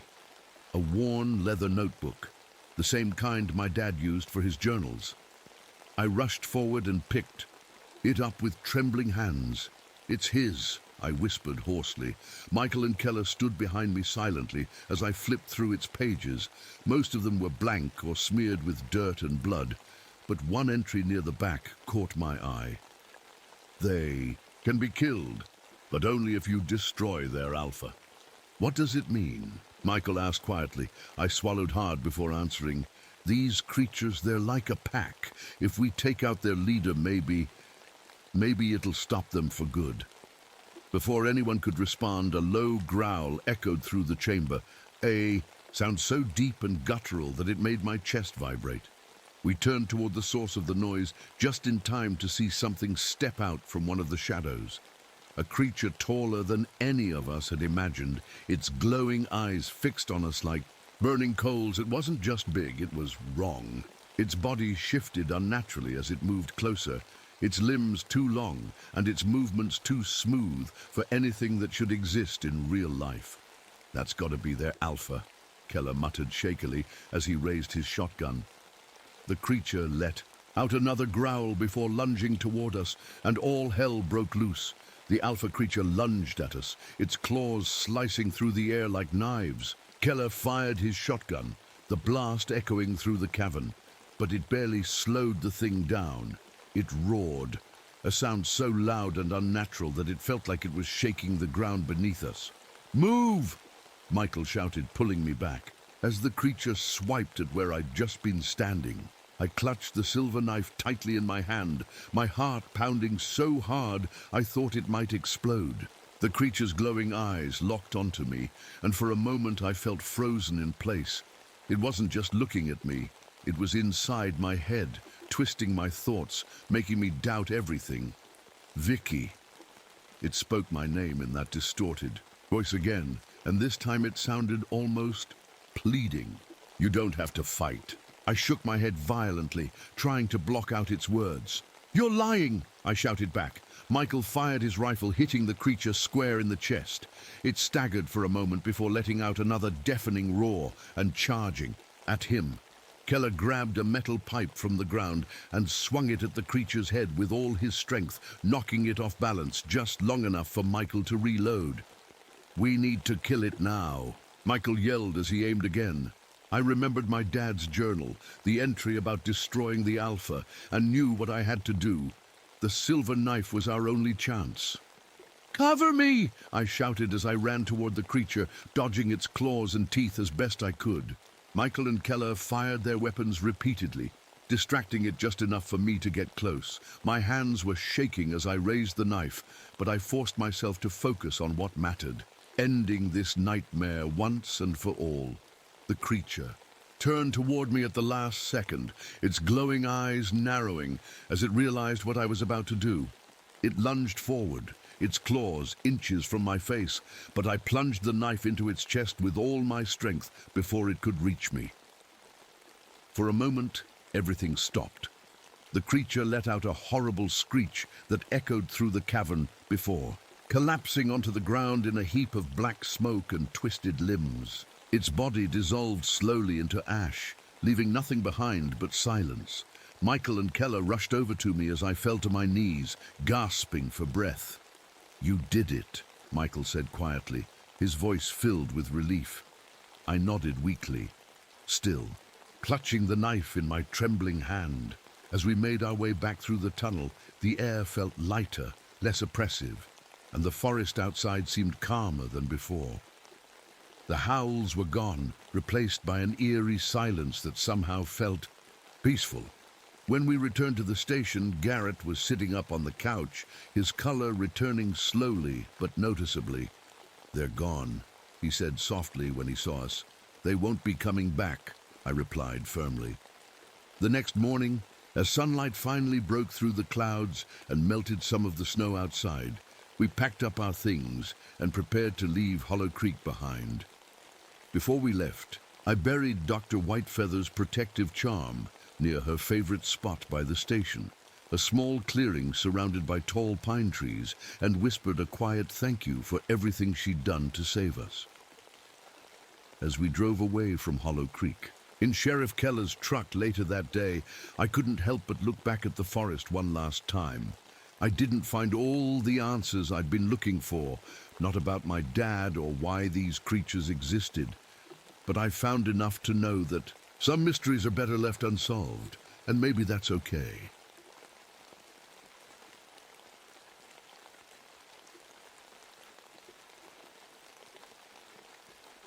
My name is Thomas Martinez, and I've been a forest ranger for over 15 years. I've seen all kinds of things out here in the wilderness, lost hikers, wildfires, animal attacks, but nothing, and I mean nothing, could have prepared me for what happened last fall in Sequoia National Forest. I used to think I knew these woods like the back of my hand. Every trail, every tree, every sound, it all felt familiar like an old friend. But that's the thing about the forest. It has a way of hiding its secrets until it's too late. It all started on a crisp October morning, the kind of day where the air smells like pine and the leaves crunch under your boots. I was sitting in my cabin at the ranger station, sipping on my third cup of coffee and trying to ignore the stack of paperwork on my desk. My radio crackled to life, breaking the silence. Martinez, we've got another one, came the voice of Officer Jack Thompson, my contact with local law enforcement. His tone was serious, which wasn't unusual for him, but there was something else this time, something heavier.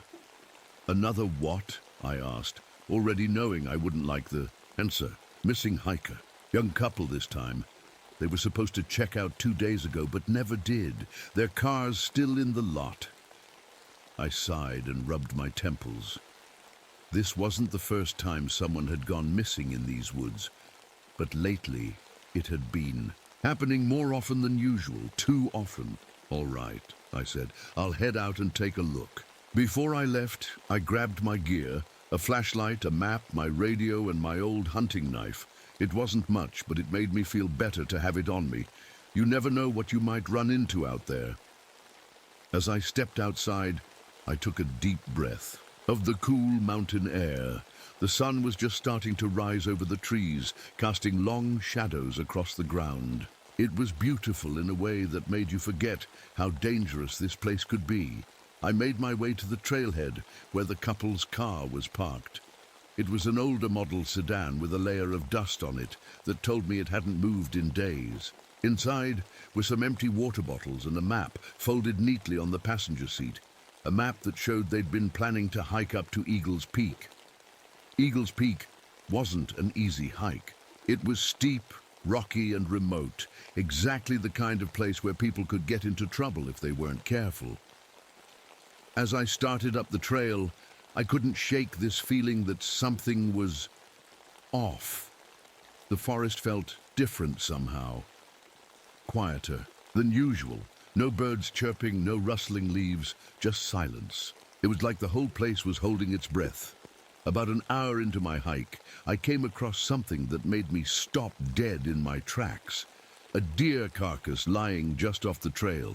Its body was torn open in a way that didn't look natural, like something had ripped it apart with claws instead of teeth.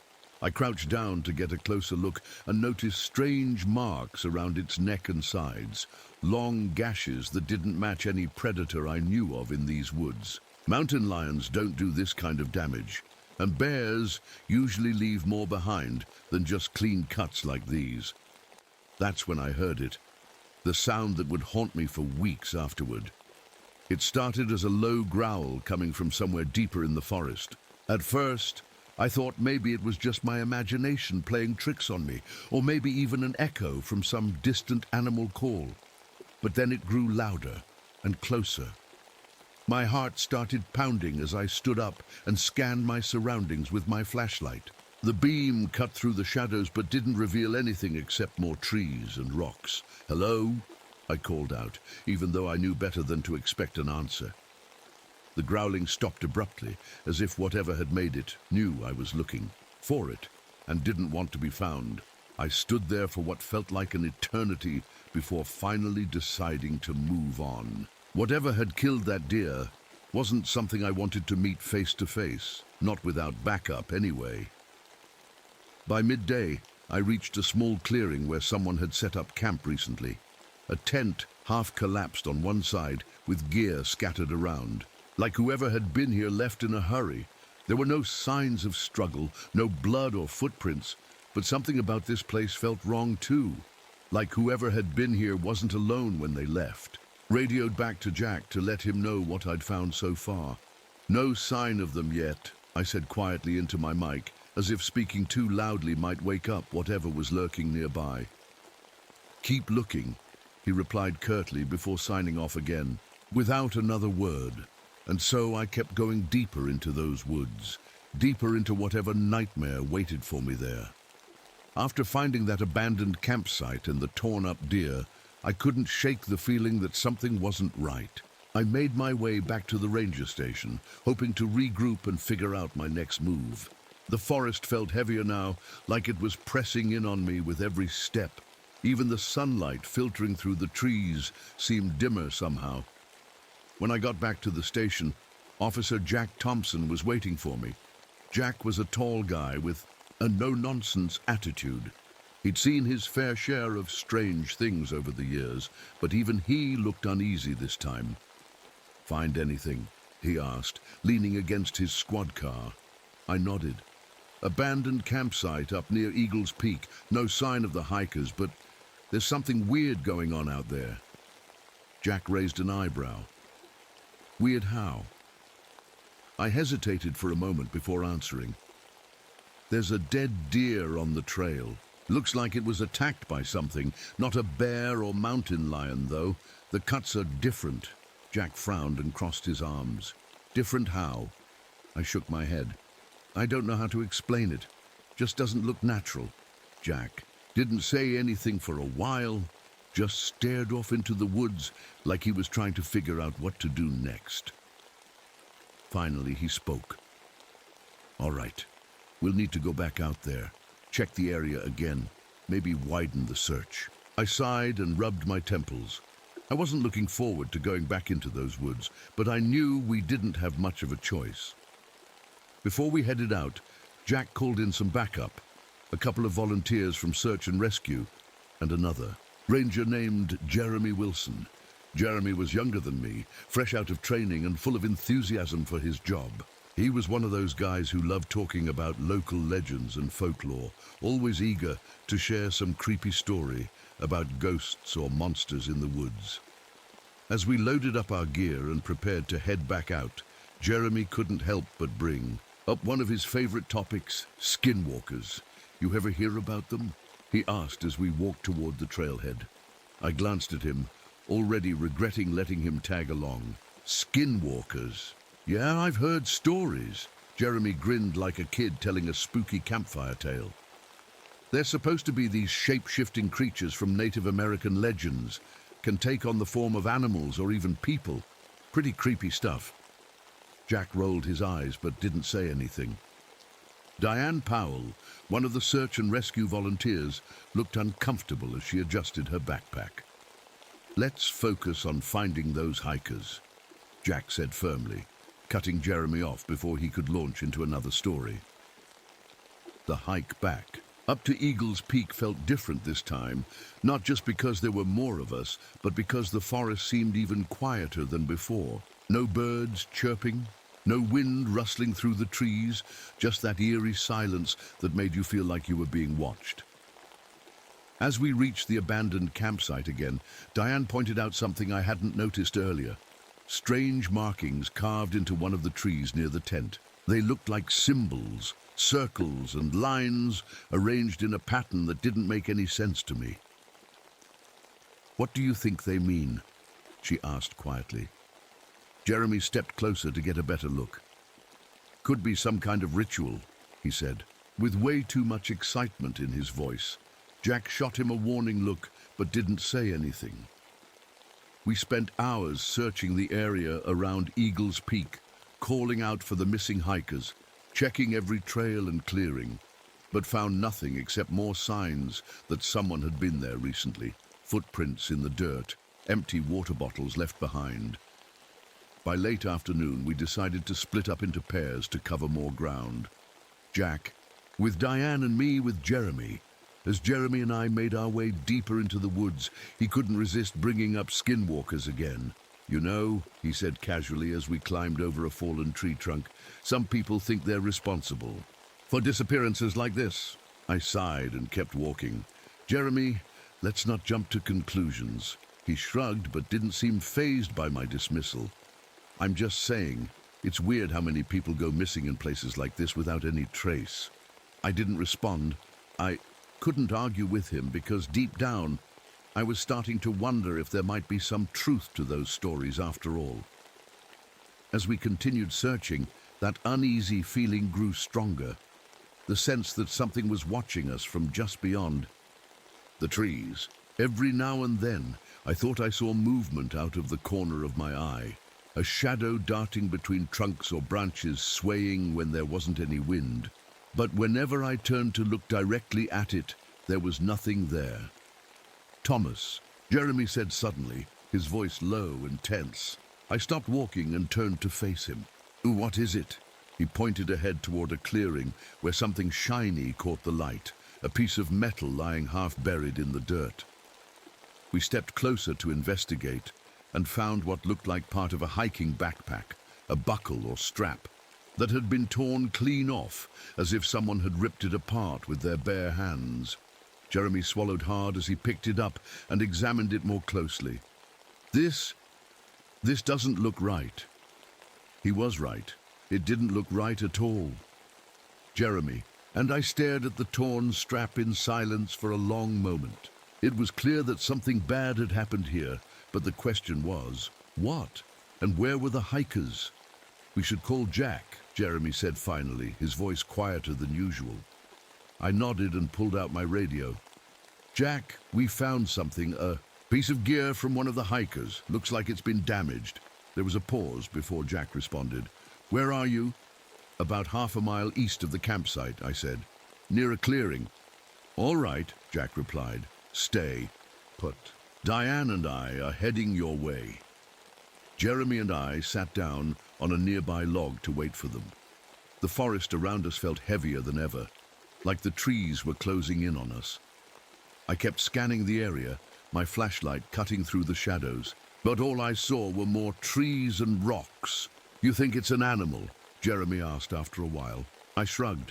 "Could be, but if it is, it's not acting like any animal I've seen before." Jeremy didn't say anything after that, just stared at the torn strap in his hands, like he was trying to figure out how it ended up here. When Jack and Diane arrived, we showed them what we'd found. Jack frowned as he turned the strap over. In his hands, "This doesn't look like normal wear and tear," he said finally. "No," I agreed. "It looks like it was ripped apart." Diane glanced around nervously. "Do you think they're still alive?" Jack didn't answer right away, which told me he wasn't sure either. "We'll keep looking," he said finally. "But we need to be careful. If there's an animal out here, it might still be close." We decided to stick together this time as we continued searching the area around the clearing. The sun was starting to set now, casting long shadows across the ground and turning the sky a deep orange. It would be dark soon, and none of us wanted to be out here after nightfall. As we moved deeper into the woods, we started finding more signs that someone had been here recently. Broken branches, footprints in the dirt, but no sign of the hikers themselves. Then we came across something that made my stomach drop. Another campsite, this one even more torn up than the first. The tent was shredded, its poles snapped in half like twigs. Gear was scattered everywhere, clothes, food wrappers, a flashlight with its lens cracked. Jack crouched down to examine the ground around the tent, while Diane picked up one of the torn pieces of fabric. "This isn't normal," she said quietly. "No," Jack agreed. "It's not." Jeremy stepped closer to one of the trees near the campsite and froze. Guys?" We turned to see what he was looking at and saw more of those strange markings carved into the bark, circles and lines arranged in patterns. That didn't make any sense. "What are these?" Diane asked nervously. "Could be some kind of ritual," Jeremy said again, his voice shaking slightly this time. Jack shook his head. "Ritual or not, it doesn't explain what happened here." As we stood there trying to make sense of it all, I heard something that made my blood run cold, a faint whispering sound coming from somewhere deeper in the woods. "Did you hear that?" I asked quietly. The others nodded, their faces pale. "What is it?" Diane whispered. "I don't know," Jack said grimly, "but we need to get out of here before it gets dark." We started making our way back toward the trailhead as quickly as we could without running. The whispering grew louder as we moved, low and guttural at first, but gradually rising into something almost human-like, but not quite. Every now and then, I thought I saw movement out of the corner of my eye, a shadow darting between trees or branches, swaying when there wasn't any wind. But whenever I turned to look directly at it, there was nothing there. By the time we reached the trailhead, again, it was full-on dark outside. The moon hung low in the sky, casting an eerie glow over everything. "We'll regroup at the station," Jack said firmly as we loaded our gear into his squad car. "Figure out our next steps from there."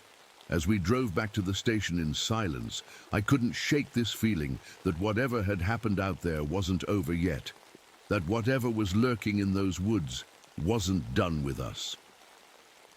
Back at the ranger station, the atmosphere was heavy, the kind of silence that makes you feel like something's about to happen. Jack paced back and forth near the radio, his jaw clenched tight. Diane sat at the table, her hands wrapped around a mug of coffee she hadn't touched. Jeremy was fidgeting with his flashlight, clicking it on and off like he couldn't sit still. I stood by the window, staring out into the darkness. The forest looked different at night, more alive somehow, but not in a good way. It felt like it was watching us, waiting for us to make a mistake. "We need to go back out there," Jack said finally, breaking the silence. "Tonight?" Diane asked, her voice shaky. Jack nodded. "Whatever's out there isn't going away. If we wait until morning, we might lose any chance of finding those hikers." Jeremy looked up from his flashlight. "You think they're still alive?" Jack didn't answer right away. "I don't know," he said finally, "but we have to try." I sighed and rubbed my temples. I didn't want to go back out there, not after everything we'd seen. But Jack was right. If there was even a chance those hikers were still alive, we had to find them. We grabbed our gear and headed back out into the woods. The trail looked completely different in the dark, the trees casting long shadows that seemed to move when you weren't looking directly at them. The air felt colder now, and every sound seemed louder than it should have been. The crunch of leaves under our boots, the rustle of branches in the wind. As we made our way deeper into the forest, I started noticing things I hadn't seen before.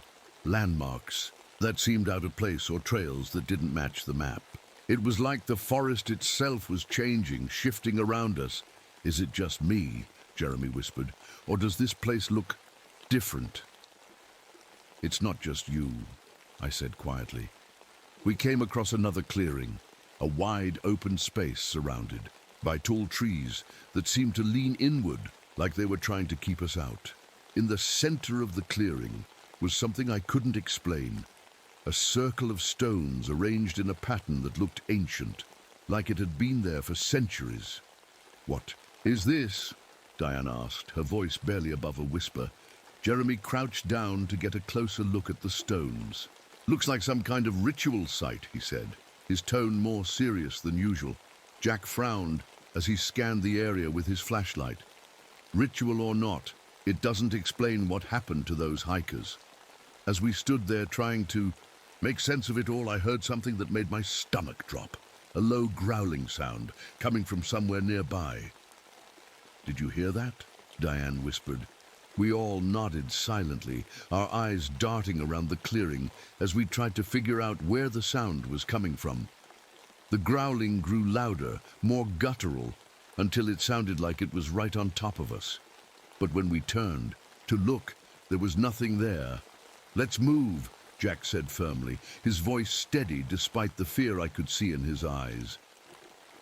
We started making our way back toward the trailhead again, but something about the forest felt different now, like it was alive in a way it hadn't been before. The trees seemed taller somehow, their branches reaching out toward us as if they were trying to grab us. Every now and then, I thought I saw movement in the shadows, a flash of something pale darting between trunks, or a pair of glowing eyes, staring back at me, but whenever I turned to look directly at it, there was nothing there. By the time we reached another clearing, we were all on edge, jumping at every sound and scanning our surroundings constantly. That's when we saw it, another set of markings carved into one of the trees near the edge of the clearing. These markings were different from the ones we'd seen before, more intricate somehow, with symbols that seemed almost human-like. "What do you think they mean?" Diane asked nervously. Jeremy stepped closer to get a better look, but stopped suddenly as if he'd seen something that froze him in place. "What is it?" Jack asked sharply. Jeremy pointed toward one of the symbols, a crude drawing of what looked like a face with hollow eyes and jagged teeth. It's watching us," Jeremy whispered. Before any of us could respond, we heard something that made my blood run cold, a loud snapping sound coming from somewhere behind us, like someone or something had just stepped on a branch. We turned around slowly, our flashlights cutting through the darkness, and saw nothing but trees and shadows. "Let's go," Jack said firmly, his voice steady despite how pale he looked. We started moving again, faster this time, but still careful not to make too much noise. The growling had stopped now, replaced by an eerie silence that felt even worse somehow, like whatever had been following us was waiting for its moment to strike. By the time we reached another trailhead leading back toward the ranger station, none of us wanted to talk about what had just happened, not yet anyway. We needed time to process it all, to figure out what was real and what wasn't. But deep down I knew one thing for sure. Whatever was lurking in those woods wasn't done with us yet. And this nightmare was far from over. Back at the ranger station, none of us said much. The silence wasn't comforting. It was heavy, like we were all trying to make sense of what had just happened. Jeremy sat in the corner, his head in his hands. Diane paced back and forth near the door, her eyes darting to the window every few seconds. Jack was at the radio again, trying to reach someone higher up for help. I stood by the table, staring at the crude drawing Jeremy had sketched on a piece of paper, the face we'd seen carved into the tree. Hollow eyes, jagged teeth. It didn't look like anything I'd ever seen before, but it felt familiar somehow, like I'd seen it in a nightmare. Jack slammed the radio down on the table, making us all jump. No response, he muttered angrily. Signal's too weak. What do we do now? Diane asked, her voice shaky. Jack sighed and rubbed his temples. We wait until morning. It's too dangerous to go back out there tonight. Jeremy looked up from his seat, his face pale. You think it's safe here? Jack didn't answer right away, which told me he wasn't sure. It's safer than out there, he said finally. We tried to settle in for the night, but none of us could relax. Every sound outside made us jump. The creak of a branch in the wind, the rustle of leaves against the window. The forest felt alive now, like it was watching us even here at the station. Around midnight, I decided to step outside for some fresh air.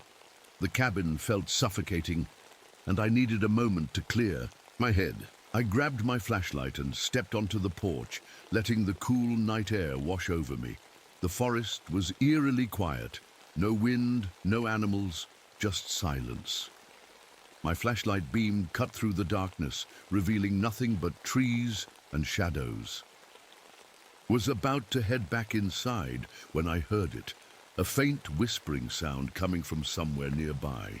It was low at first, almost like it was carried on the wind, but then it grew louder, closer. Hello? I called out instinctively, even though I knew better than to expect an answer. The whispering stopped abruptly, replaced by a low growl that made my stomach drop. I turned my flashlight toward the sound and froze. Standing just beyond the edge of the clearing was something I couldn't explain, something that shouldn't exist. At first glance, it looked like a man, tall and thin, but its movements were wrong somehow, jerky and unnatural, like a puppet being controlled by invisible strings. Its face was pale and hollow-eyed, just like the carving on the tree. A face that didn't belong to anything human. My heart pounded as I backed toward the door slowly, trying not to make any sudden movements. The creature tilted its head as if it were studying me, its jagged mouth curling into a twisted grin. I fumbled with the door handle behind me, but couldn't take my eyes off it, not even for a second. It felt like if I looked away, it would move closer. Finally, my hand found the handle and yanked it open. I stumbled inside and slammed the door shut behind me. What happened? Jack asked sharply as he jumped up from his seat. There's something out there, I stammered, my voice shaking. Jack grabbed his flashlight and headed for the door without hesitation. Diane tried to stop him. Jack, don't go out there. But Jack ignored her and stepped outside, with Jeremy close behind him. I followed reluctantly, my heart racing as we scanned the clearing with our flashlights. It was gone, whatever had been. There wasn't any more, but there were footprints in the dirt where it had stood, long and thin with claw-like toes that didn't match any animal I'd ever seen before. What is this? Jeremy whispered as he crouched down to examine them. Jack didn't answer right away, but kept scanning the area with his flashlight like he expected it to reappear any second. "We're not alone out here," he said finally, his voice grim. We headed back inside quickly after that and locked every door and window we could find. None of us slept that night, not really anyway. But by morning we knew one thing for sure. Whatever was lurking in those woods wasn't just some animal or legend. It was real, and it wasn't done with us yet. The morning light didn't bring much comfort. The forest still felt wrong, like it was holding its breath, waiting for us to step back into its shadows. None of us had slept more than a few minutes the night before, but we knew we couldn't stay at the ranger station forever. If those hikers were still out there, they were running out of time. Jack gathered us around the table to plan our next move. He spread out a map of the forest and pointed to the areas we hadn't searched yet. "We'll split into 2 teams," he said firmly. "Diane and I will head north toward the river. Thomas and Jeremy, you take the trail leading west toward Eagle's Peak." I didn't like the idea of splitting up, not after everything we'd seen, but Jack was right. We'd cover more ground that way. "Stay in contact," Jack added, tapping his radio for emphasis. "If you see anything, you call it in immediately." We nodded and grabbed our gear. My hands felt shaky as I packed my flashlight, knife, and extra batteries into my backpack. Jeremy was unusually quiet as he checked his equipment, his usual enthusiasm replaced by a nervous energy that made me worry about him. As we stepped outside, the forest greeted us with its eerie silence again. The sunlight filtering through the trees felt weak somehow, like it couldn't quite reach the ground. Jeremy and I headed west along the trail, our footsteps crunching softly against the dirt. Every now and then, I thought I heard something behind us, a faint rustling sound or a twig snapping, but when I turned to look, there was nothing there. "You think it's still watching us?" Jeremy asked quietly. I didn't answer right away because I wasn't sure what to say. Finally, I nodded. "Probably." Jeremy swallowed hard and tightened his grip on his flashlight. "What do you think it wants?" I shook my head. "I don't." And no. We walked in silence for a while after that, both of us scanning the trees constantly for any sign of movement. The deeper we went into the forest, the more strange things we started to notice. Landmarks that seemed out of place or trails that didn't match the map. At one point, we came across a pile of rocks arranged in another strange pattern. Circles within circles that looked almost deliberate. "What is this?" Jeremy asked as he crouched down to examine it. I shook my head again. "I don't know." As we stood, there trying to make sense of it all, I heard something that made my stomach drop, a faint whispering sound coming from somewhere nearby. "Do you hear that?" Jeremy whispered. I nodded and turned toward the sound, my flashlight cutting through the shadows. The whispering grew louder as we moved closer, low and guttural at first, but gradually rising into something almost human-like, but not quite. Then we saw it, the creature from last night standing just beyond the edge of another clearing. It looked like a man again, tall and thin, but its movements were wrong, jerky and unnatural like before, its hollow eyes locked onto us as it tilted, its head slowly, its jagged mouth curling into that same twisted grin. "Run," I said quietly but firmly. Jeremy didn't need to be told twice. We turned and bolted back toward the trail as fast as we could, our flashlights bouncing wildly with every step. The creature didn't chase us, not right away anyway, but I could feel it watching us as we ran. Every now and then, I thought, I heard its footsteps behind us, soft but deliberate, like it was stalking us instead of chasing outright. When we finally stopped to catch our breath near a fallen tree trunk, Jeremy looked at me with wide eyes. "What is that thing?" "I don't know," I said honestly, my voice shaking slightly. "We can't keep running," he said after a moment. "If it wants us dead, it'll find us eventually." He was right, but that didn't make me feel any better about what we had to do next. "We'll set a trap," I said finally. "Use what we have to lure it in, and take it down." Jeremy nodded reluctantly but didn't argue. We spent the next hour gathering supplies from our backpacks and nearby areas, rope, branches, anything we could use to create some kind of makeshift trap. As we worked, that uneasy feeling grew stronger, the sense that something was watching us from just beyond the trees.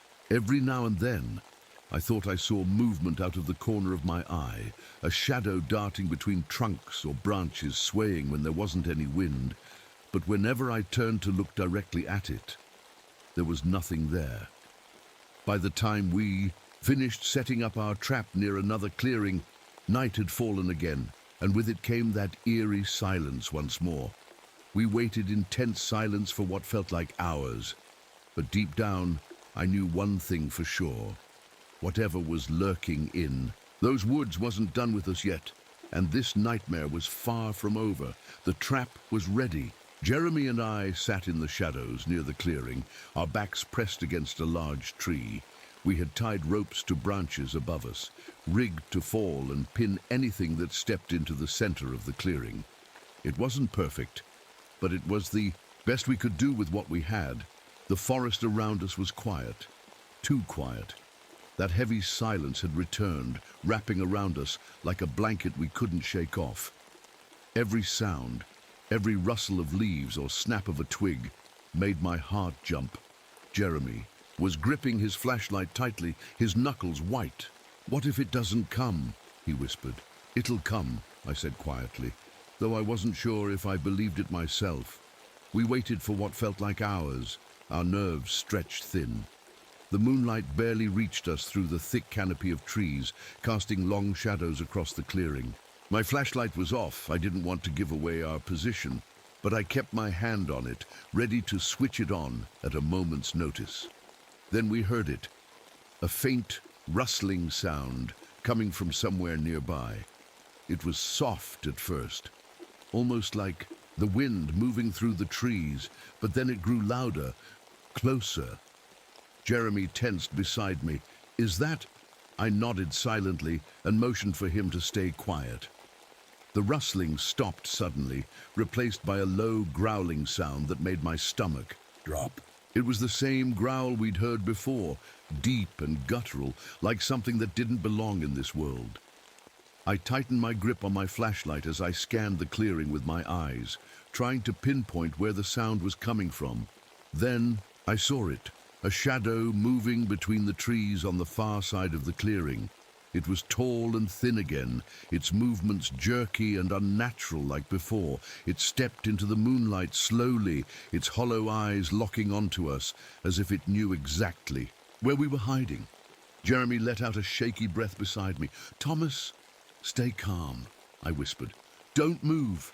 The creature tilted its head again, its jagged mouth curling into that twisted grin that made my skin crawl.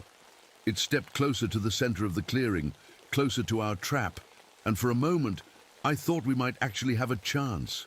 But then something happened that made my blood run cold. A voice called out from behind us. "Thomas! Jeremy!" I turned sharply toward the sound and saw Jack stepping into view from the trail behind us. Diane was with him, her flashlight cutting through the darkness as they approached. "What are you doing here?" I hissed angrily. "You were supposed to be heading north." Jack frowned as he looked at me. "We lost radio contact and came back to find you." Before I could respond, Diane pointed toward the clearing. "What is that?" Jack turned his flashlight toward the creature, and everything went wrong. The creature let out an ear-piercing screech that echoed through the forest like nails on a chalkboard. It moved faster than anything I'd ever seen before, darting toward Jack and Diane like a blur of shadows and pale skin. "Run!" I shouted as I grabbed Jeremy's arm and pulled him toward the trail. Jack and Diane turned to flee as well, their flashlights bouncing wildly with every step. But something about Jack's movements caught my attention. He wasn't running right. His steps were too smooth, too deliberate. Then it hit me. The creature wasn't chasing them anymore because it didn't need to. Jack stopped suddenly and turned toward us with that same twisted grin on his face. A grin that didn't belong to anything human. "Jack?" Diane asked hesitantly as she stopped beside him. Jack tilted his head slowly before lunging at her without warning. She screamed as he grabbed her arm and threw her to the ground with unnatural strength. "Run!" I shouted again as Jeremy and I bolted down the trail without looking back. The forest seemed alive now, branches reaching out toward us like hands trying to grab us as we ran. The growling followed close behind us, growing louder with every step until it felt like it was right on top of us. We didn't stop until we reached another clearing, far from where we'd set our trap. A clearing surrounded by ancient stone structures that looked like they'd been there for centuries. "What is this place?" Jeremy asked breathlessly as he scanned our surroundings. I shook my head. "I don't know, but whatever's happening here started here." Jeremy and I stood in the clearing, breathing hard. The ancient stone structures around us looked like something out of a history book, weathered and cracked, covered in moss and vines. They were arranged in a strange pattern, almost like they were marking something important. The air felt colder here, heavier, like the forest itself was holding its breath. "What is this place?" Jeremy asked again, his voice barely above a whisper. I shook my head. "I don't know, but it's not on any map I've seen." We scanned the area with our flashlights, but the shadows seemed thicker here, refusing to be pushed back by the light. My gut told me we weren't alone. Something was watching us from the darkness. Jeremy stepped closer to one of the stone structures and ran his fingers over the carvings etched into its surface. They looked similar to the markings we'd seen on the trees earlier, circles and lines arranged in patterns that didn't make any sense. "Do you think this has something to do with whatever that thing is?" he asked nervously. "Maybe," I said quietly. "But we need to keep moving. It's not safe here." Just as I turned to leave, I heard it again, the whispering. It was faint at first, like it was coming from far away, but then it grew louder, closer. "Do you hear that?" Jeremy asked, his voice shaking. I nodded and tightened my grip on my flashlight. "Stay close." The whispering surrounded us now, coming from every direction at once. It wasn't just one voice. It was many, overlapping and echoing through the trees like a chorus of nightmares. "Thomas," one of the voices called softly. I froze in place. It sounded familiar, too familiar. "Thomas," it called again, louder this time. I turned sharply toward the sound and saw something that made my blood run cold. A figure standing just beyond the edge of the clearing. At first glance, it looked like one of my old smoke jumper teammates from years ago. Named Miguel, who had died in a wildfire we couldn't contain. "Miguel," I whispered before I could stop myself. The figure stepped closer into the moonlight, its face pale and hollow-eyed like the creature we'd seen earlier, but its features were unmistakably Miguel's. "You left me," it said softly, its voice filled with pain. "No," I stammered, shaking my head. "No, I tried to save you." "You left me," it repeated, stepping closer still. Jeremy grabbed my arm suddenly and pulled me back toward one of the stone structures. "Thomas, that's not real!" I blinked hard and shook my head again as if trying to clear my mind. When I looked back toward where Miguel had been standing, he was gone, but the whispering hadn't stopped. Now it was Jeremy's turn to freeze in place as another figure appeared near one of the stones. A woman who looked like his mother. "Jeremy," she called softly. He let go of my arm and stepped toward her slowly, his flashlight trembling in his hand. "Mom?" "Jeremy," she repeated, her voice filled with sorrow. "It's not her," I said firmly as I grabbed his arm again. "It's not real." Jeremy shook his head as tears filled his eyes. But it looks like her." "It's not her," I repeated more forcefully this time. "It's trying to mess with us." The whispering grew louder now, almost deafening as more figures appeared around us, people from our pasts who shouldn't be here. Their faces were twisted versions of themselves, pale and hollow-eyed, like the creature we'd seen earlier. "It's playing tricks on us," I said urgently as I pulled Jeremy toward the trail leading out of the clearing. "We need to get out of here." We stumbled through the darkness, our flashlights barely cutting through the thick shadows that seemed to follow us wherever we went. The whispering didn't stop. It followed us relentlessly, growing louder with every step until it felt like it was inside our heads. By the time we reached another trailhead leading back toward the ranger station, Jeremy was shaking uncontrollably. His face was pale and his breathing was shallow. "They're not real," he muttered over and over again like he was trying to convince himself. "They're not real," I echoed quietly as I scanned our surroundings for any sign of movement. But deep down, I knew one thing for sure. Whatever was lurking in those woods wasn't just hunting us, it was trying to break us. The trail back to the ranger station felt endless. Every step we took seemed heavier, like the forest was trying to pull us back. The whispering had stopped, but the silence that replaced it wasn't any better. It was the kind of silence that made you feel like something was waiting just out of sight. Jeremy walked beside me, his flashlight shaking in his hand. He hadn't said much since we left the clearing, but I could tell he was barely holding it together. I didn't blame him. I wasn't doing much better. "We're almost there," I said quietly, though I wasn't sure if I was trying to reassure him or myself. When we finally reached the ranger station, it looked different somehow. Darker, even with the porch light on. The windows were fogged up like someone had been breathing on them from the outside. "Do you think Jack and Diane made it back?" Jeremy asked hesitantly. "I don't know," I admitted, "but we need to check." We stepped onto the porch slowly, our boots creaking against the wooden planks. I reached for the door handle and paused, my heart pounding in my chest. Something didn't feel right. "Stay behind me," I told Jeremy as I pushed the door open.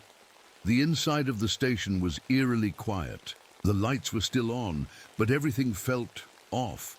Papers were scattered across the floor, chairs were overturned, and Jack's radio was lying in pieces on the table. "Jack? Diane?" I called out cautiously. No answer. Jeremy stepped closer. To me, his eyes darting around nervously. "Where are they?" Before I could respond, we heard a loud thud coming from one of the back rooms. My grip tightened on my flashlight as I motioned for Jeremy to stay put. I moved toward the sound slowly, my heart racing with every step. When I reached the door to the supply room, I hesitated for a moment before pushing it open. The room was empty, at least at first glance, but something caught my eye near the corner, a trail of muddy footprints leading toward one of the shelves. "Thomas." Jeremy's voice called softly from behind me. I turned around quickly and saw him standing in the doorway, his face pale. "What is it?" I asked. He pointed toward one of the windows near the far wall. "Look." I followed his gaze and felt my stomach drop. Outside, just beyond the edge of the clearing, stood a figure watching us. It was tall and thin like before, its hollow eyes glowing faintly in the darkness. "It's here," Jeremy whispered. Before either of us could react, there was another loud thud, this time from above us. It sounded like something heavy had landed on the roof. "We need to go," I said urgently as I grabbed Jeremy's arm and pulled him toward the door. But before we could reach it, another figure appeared in front of us, blocking our path. At first glance, it looked like Jack, but his movements were wrong again, too smooth and deliberate like before. "Jack?" Jeremy asked hesitantly. The figure tilted its head slowly before stepping closer to us. Its grin widened unnaturally as its hollow eyes locked onto mine. "It's not him," I said firmly as I pulled Jeremy back toward another door leading outside. We burst out into the night air and ran toward the tree line without looking back. The forest felt alive again, branches reaching out toward us like they were trying to grab us as we ran. When we finally stopped to catch our breath near another clearing, Jeremy collapsed onto his knees, gasping for air. "What do we do now?" he asked desperately. I didn't have an answer, not this time. Not. The trap we'd set earlier had been our best shot at stopping whatever this thing was, but now it felt like it was 2 steps ahead of us at every turn. As we sat there trying to figure out our next move, I noticed something strange about the clearing we were in. It looked familiar somehow. "This is where it started," I said quietly. Jeremy looked up at me with wide eyes. What do you mean? I pointed toward one of the trees near the edge of the clearing, the same tree where we'd found those strange carvings earlier. This is where we found those markings, I explained. Whatever this thing is, it's tied to this place. Jeremy nodded slowly as he stood up again. So what do we do? I took a deep breath and tightened my grip on my flashlight. We end this. Jeremy and I stood in the clearing, surrounded by the strange carvings on the trees and the ancient stone structures. The air felt heavier here, colder, like it was pressing down on us. I could feel my heart pounding in my chest as I tightened my grip on my flashlight. This is it, I said quietly. Whatever this thing is, it's tied to this place. Jeremy nodded slowly, his face pale but determined. How do we stop it? I didn't have a clear answer. Everything about this creature, the way it moved, the way it played with our minds, was unlike anything I'd ever encountered before. But one thing was clear, it wasn't just hunting us, it was feeding off our fear. We need to stay calm, I said firmly. It wants us to panic. If we keep our heads, maybe we can outsmart it. Jeremy swallowed hard and nodded again. All right. We started moving carefully through the clearing, scanning every shadow for any sign of movement. The carvings on the trees seemed to glow faintly in the moonlight now, their patterns twisting and shifting like they were alive. Do you think these markings mean something? Jeremy asked quietly. Maybe, I replied. They're too deliberate to be random. As we stepped closer to one of the stone structures, I noticed something strange. There was a large reflective surface embedded in its center, almost like a mirror. It was cracked and weathered, but still caught the moonlight in a way that made it stand out. What's this? Jeremy asked as he crouched down to examine it. I shook my head. I don't know, but it might be important. Before we could investigate further, we heard it, a low growling sound coming from somewhere nearby. It was soft at first, almost like it was carried on the wind, but then it grew louder, closer. It's here, Jeremy whispered.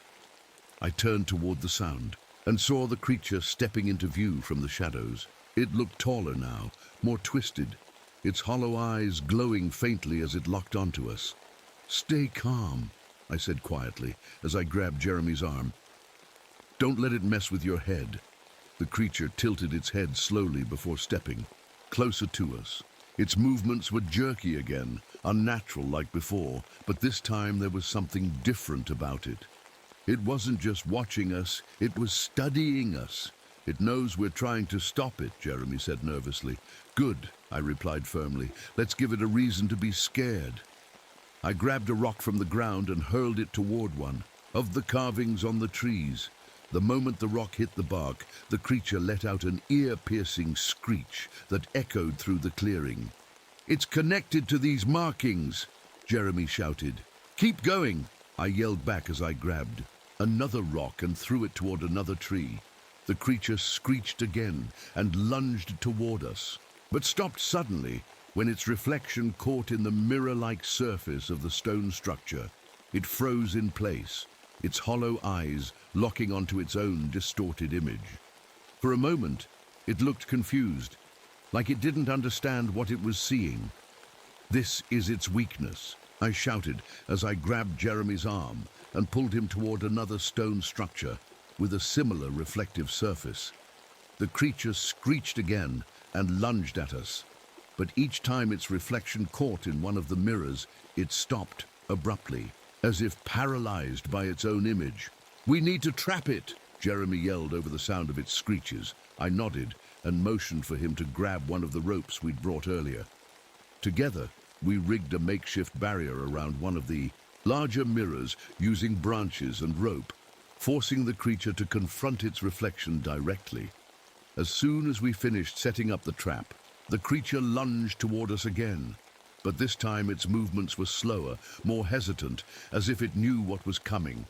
When it reached the mirror-like surface, its distorted image seemed to ripple across the glass, splitting into multiple versions of itself that began fighting each other violently. What's happening? Jeremy asked breathlessly. It's turning on itself. The creature stood frozen in front of the cracked mirror embedded in the stone. Its hollow eyes stared at its reflection, and for the first time it looked unsettled. The distorted image in the mirror seemed to ripple, like water disturbed by a stone. Then something strange happened. The creature's reflection didn't. Just stay still. It moved on its own. What's happening? Jeremy whispered, his voice trembling. I don't know, I said, my eyes locked on the scene in front of us. But whatever it is, it doesn't like it. The reflection in the mirror began to twist and shift, splitting into multiple versions of the creature. Each version looked slightly different.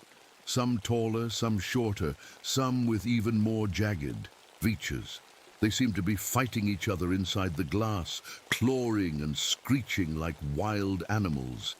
The creature outside the mirror let out a deafening screech and stumbled backward, its movements jerky and frantic.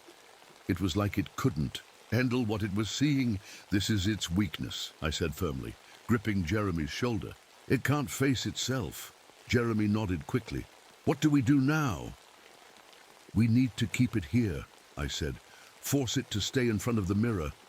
The creature clawed at its own face now, as if trying to tear away whatever part of itself was being reflected back at it. Its movements were desperate, almost panicked, for something that had hunted us so relentlessly. Seeing it like this was unsettling. Help me move this, I said, pointing to a large branch lying nearby. Jeremy, and I dragged the branch toward the stone structure with the mirror. We used it to block one side of the clearing, creating a barrier that would force the creature to stay near the reflective surface. As we worked, the creature let out another ear-piercing screech and lunged toward us. But this time, its movements were slower, weaker. It was like being near the mirror was draining it somehow. Thomas! Jeremy shouted as he pointed toward another tree. I turned and saw more of those strange carvings glowing faintly on its bark. The patterns seemed to pulse with light, almost like they were alive. It's connected to those markings, Jeremy said urgently. We need to destroy them. Without hesitation, I grabbed a rock from the ground and hurled it at the tree. The moment the rock struck one of the carvings, the light dimmed slightly, and the creature let out another screech of pain. It's working! Jeremy yelled. We moved quickly now, throwing rocks and using sticks to scrape away as many of the carvings as we could find. Each time we destroyed one, the creature grew weaker, its movements slower and more erratic. But then something changed. The forest around us seemed to come alive again. The trees creaked and groaned as if they were moving on their own. The air grew colder, and that heavy silence returned, pressing down on us like a weight. It's trying to stop us, I said through gritted teeth. Jeremy nodded but didn't slow down. He grabbed a large stick and began hacking away at one of the trees with all his strength. We're almost there, he shouted. The creature stumbled toward us again, its hollow eyes glowing faintly in the darkness. It reached out with one clawed hand, but before it could get any closer, its reflection in the mirror rippled violently again. This time, something different happened. The distorted versions of itself inside the glass began pulling at each other, tearing each other apart piece by piece until there was nothing left but darkness. The creature outside the mirror let out one final screech, a sound so loud and piercing that I had to cover my ears, and then collapsed onto the ground. For a moment, everything was still. Is it over? Jeremy asked hesitantly. I didn't answer right away. Instead, I stepped closer to where the creature had fallen, its twisted body lying motionless on the ground near the stone structure. Its hollow eyes stared up at me lifelessly now, but something about them still felt wrong. We need to go, I said finally, as I turned back toward Jeremy. Now! He didn't argue. We grabbed our gear and started making our way back toward the trailhead as quickly as we could. The forest felt different now, quieter somehow, but not in a comforting way. It was like whatever had been controlling it was gone. But something else had taken its place. By the time we reached the edge of the forest and saw the faint glow of dawn breaking over the horizon, neither of us spoke a word. We didn't need to. What we'd just been through didn't feel real enough to talk about yet, but deep down I knew one thing for sure. Whatever that thing had been, whatever had been lurking in those woods, it wasn't just gone. It was waiting for someone else to find it. The sun was rising by the time Jeremy and I made it back to the ranger station. The soft light of dawn painted the sky in shades of orange and pink, but it didn't feel peaceful, not after everything we'd been through. The forest behind us still felt alive somehow, like it was watching us leave. The station was eerily quiet when we stepped inside. The overturned chairs and scattered papers were still there, but there was no sign of Jack or Diane. It was like they'd vanished into thin air. Jeremy slumped into one of the chairs at the table, his face pale and his hands trembling slightly. "Do you think they made it out?" he asked quietly. I didn't have an answer. I wanted to believe they were okay, that they'd somehow found another way out of the woods, but after what we'd seen, I couldn't be sure of anything anymore. "We'll report it," I said finally, trying to sound more confident than I felt. "We'll tell them everything."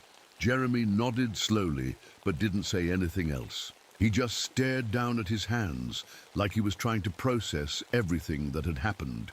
I grabbed the radio from the table and tried to call for help again, but the signal was still weak, just static on the other end. It felt like the forest didn't want us to tell anyone what had happened, like it was trying to keep its secrets hidden. Eventually, we decided to hike down to the nearest town ourselves. It wasn't far, just a few miles, but every step felt heavier than the last. The weight of what we'd seen, what we'd survived, hung over us like a dark cloud. When we finally reached the town and reported everything to the authorities, their reactions were exactly what I expected. Skepticism mixed with concern.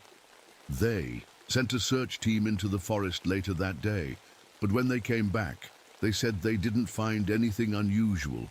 No carvings on trees, no stone structures, no sign of Jack or Diane. "It's like it never happened," Jeremy said quietly. As we sat on a bench outside the sheriff's office, I nodded but didn't say anything. Deep down, I knew better. Just because they didn't find anything didn't mean it wasn't real. A few weeks later, I decided to resign from my job as a ranger. I couldn't go back into those woods, not after what I'd seen. Jeremy quit too. He said he couldn't even look at a forest without feeling like something was watching him. I moved to a small town far away from Sequoia National Forest and tried to start over. For a while, things were quiet, normal even. But that uneasy feeling never really went away. Every now and then, I'd catch myself staring out my window at night, half expecting to see those hollow eyes watching me from the shadows. Sometimes I'd hear faint whispers in my dreams, voices calling my name in that same low, guttural tone. And then one night, months after everything had happened, I found something outside my cabin that made my blood run cold. Footprints in the dirt leading up to my porch. They were long and thin with claw-like toes, just like the ones we'd seen in the forest. I stared at them for a long time before finally stepping back inside and locking every door and window in my cabin. My hands were shaking as I sat down at the table and tried to calm myself. "It's over," I whispered aloud, trying to convince myself. "It's over." But deep down, I knew it wasn't. Whatever had been lurking in those woods wasn't gone. It had just followed me home.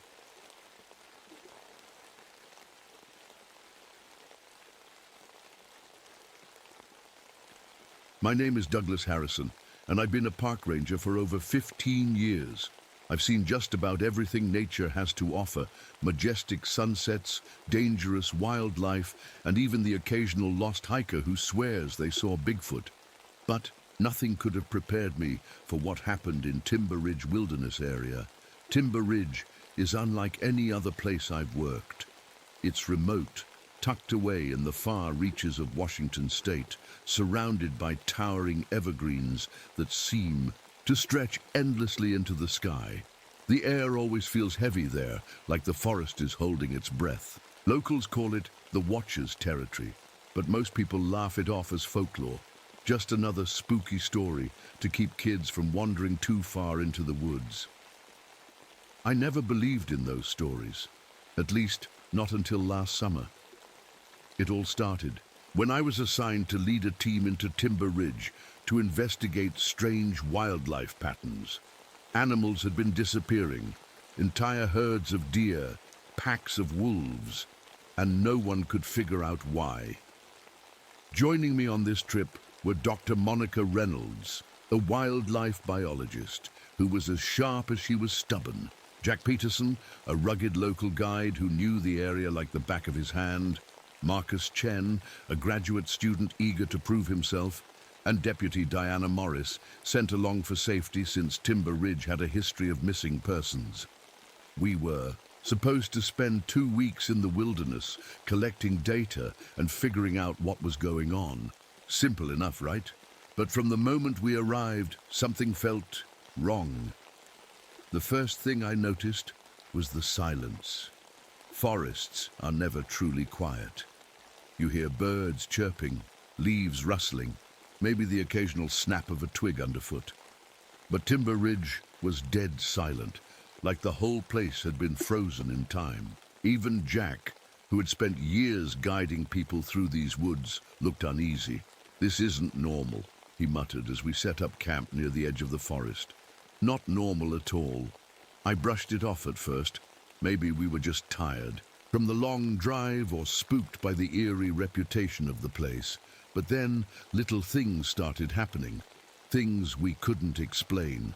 Our equipment would be rearranged overnight, even though no one admitted to touching it. We heard rhythmic knocking sounds in the distance, like someone or something was signaling us from deep within the woods.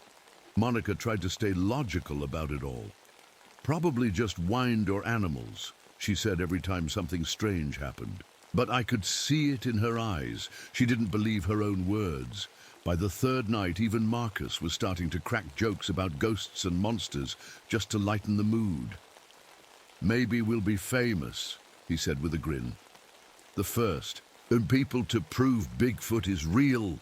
Jack didn't laugh. He just stared into the darkness beyond our campfire and said quietly, "You don't want to meet what's out there." I should have listened to him. The next morning we packed up and headed deeper into the forest. Our mission was simple: set up observation points, collect data on wildlife activity, and try to figure out why Timber Ridge had suddenly gone so quiet. But as we moved further in, the forest seemed to close in around us. The trees were taller and thicker, their branches twisting together like they were trying to block out the sky. Jack led the way, his machete slicing through overgrown brush. "Stay close," he warned. "This place has a way of turning people around." He wasn't kidding. The trails were barely visible, and every path looked the same. Endless trees, moss-covered rocks, and shadows that seemed to stretch farther than they should. Even with GPS devices and maps, it felt like the forest was playing tricks on us. By midday, we reached a small clearing where we decided to set up our base camp. It wasn't much, just a few tents, a portable stove, and some basic equipment. But it felt like a safe spot compared to the dense woods around us. As we unpacked, Monica pulled out her notebook and started jotting down observations. "No bird calls," she said aloud. "No signs of deer or elk tracks either." She glanced at me and added, "It's like this place is empty." I nodded, but didn't say anything. She was right. There was something unnatural about the silence here. Even the wind seemed to avoid Timber Ridge. That night, as we sat around the campfire eating canned soup and crackers, Marcus tried to lighten the mood again. "So," he said with a grin, "what's scarier, ghosts or bears?" "Ghosts," Monica replied without hesitation. "Bears are predictable." Jack didn't join in on the banter. He just stared into the fire and muttered, "You don't want to meet what's out here." His words hung in the air like smoke from the fire. No one knew how to respond, so we sat in silence for a while before heading to bed. I woke up in the middle of the night to an odd sound, a faint tapping noise coming from somewhere outside my tent. At first, I thought it was just a branch hitting against something in the wind. But when I listened closer, I realized it wasn't random. It was rhythmic, deliberate, like someone knocking on wood in a pattern. I unzipped my tent slowly and peeked out into the darkness. The campfire had burned down to embers, casting faint shadows across the clearing. I couldn't see anything unusual, but the tapping continued. 3 knocks. Pause. 3 more knocks. A pause. Douglas. Monica's voice startled me from behind as she stepped out of her tent. Her face was pale in the dim light of her flashlight. "Do you hear that?" I nodded and whispered back, "Stay close." We walked toward the edge of the clearing where the sound seemed to be coming from, but as soon as we got close enough to see into the trees, it stopped, like whoever or whatever had been making it knew we were there. Jack joined us moments later, his rifle slung over his shoulder and his face grim. "Get back to camp," he ordered quietly. "You, now." We didn't argue. The next morning the forest felt different. The air was colder and the shadows seemed darker, even though the sun was shining. We tried to focus on our work, setting up wildlife cameras, collecting soil samples, and marking areas for observation, but it was hard to shake the feeling that we were being watched. Jack kept glancing over his shoulder as he guided us through the woods. "Stay alert," he said. "This place doesn't like visitors." Monica rolled her eyes but didn't argue. She was too focused on her research, scribbling notes in her journal every few minutes. Marcus, on the other hand, seemed distracted. He kept stopping to look around, like he was trying to catch something just out of sight. By midday, we found something strange, a massive footprint in the mud near a stream. It was bigger than any animal track I'd ever seen, at least twice. The size of a bear's paw. The edges were sharp, like whatever made it had claws instead of toes. "What kind of animal leaves tracks like this?" Marcus asked, crouching down to get a closer look. Monica shook her head. "I don't know," she admitted. "It's not in any of my field guides." Jack didn't say anything. He just stared at the footprint for a long time before muttering, "We shouldn't be here." We marked the spot and moved on, but the discovery left us all uneasy. As we continued deeper into the forest, we started noticing more signs. Trees snapped in half at impossible heights, claw marks on rocks that looked like they'd been gouged out by something strong enough to crush stone, and patches of ground where the grass had been torn up in circles. By late afternoon, Monica decided to set up one of her wildlife cameras near an area where we found several broken branches and scattered bones. "If something's out here," she said, "this should help us figure out what it is."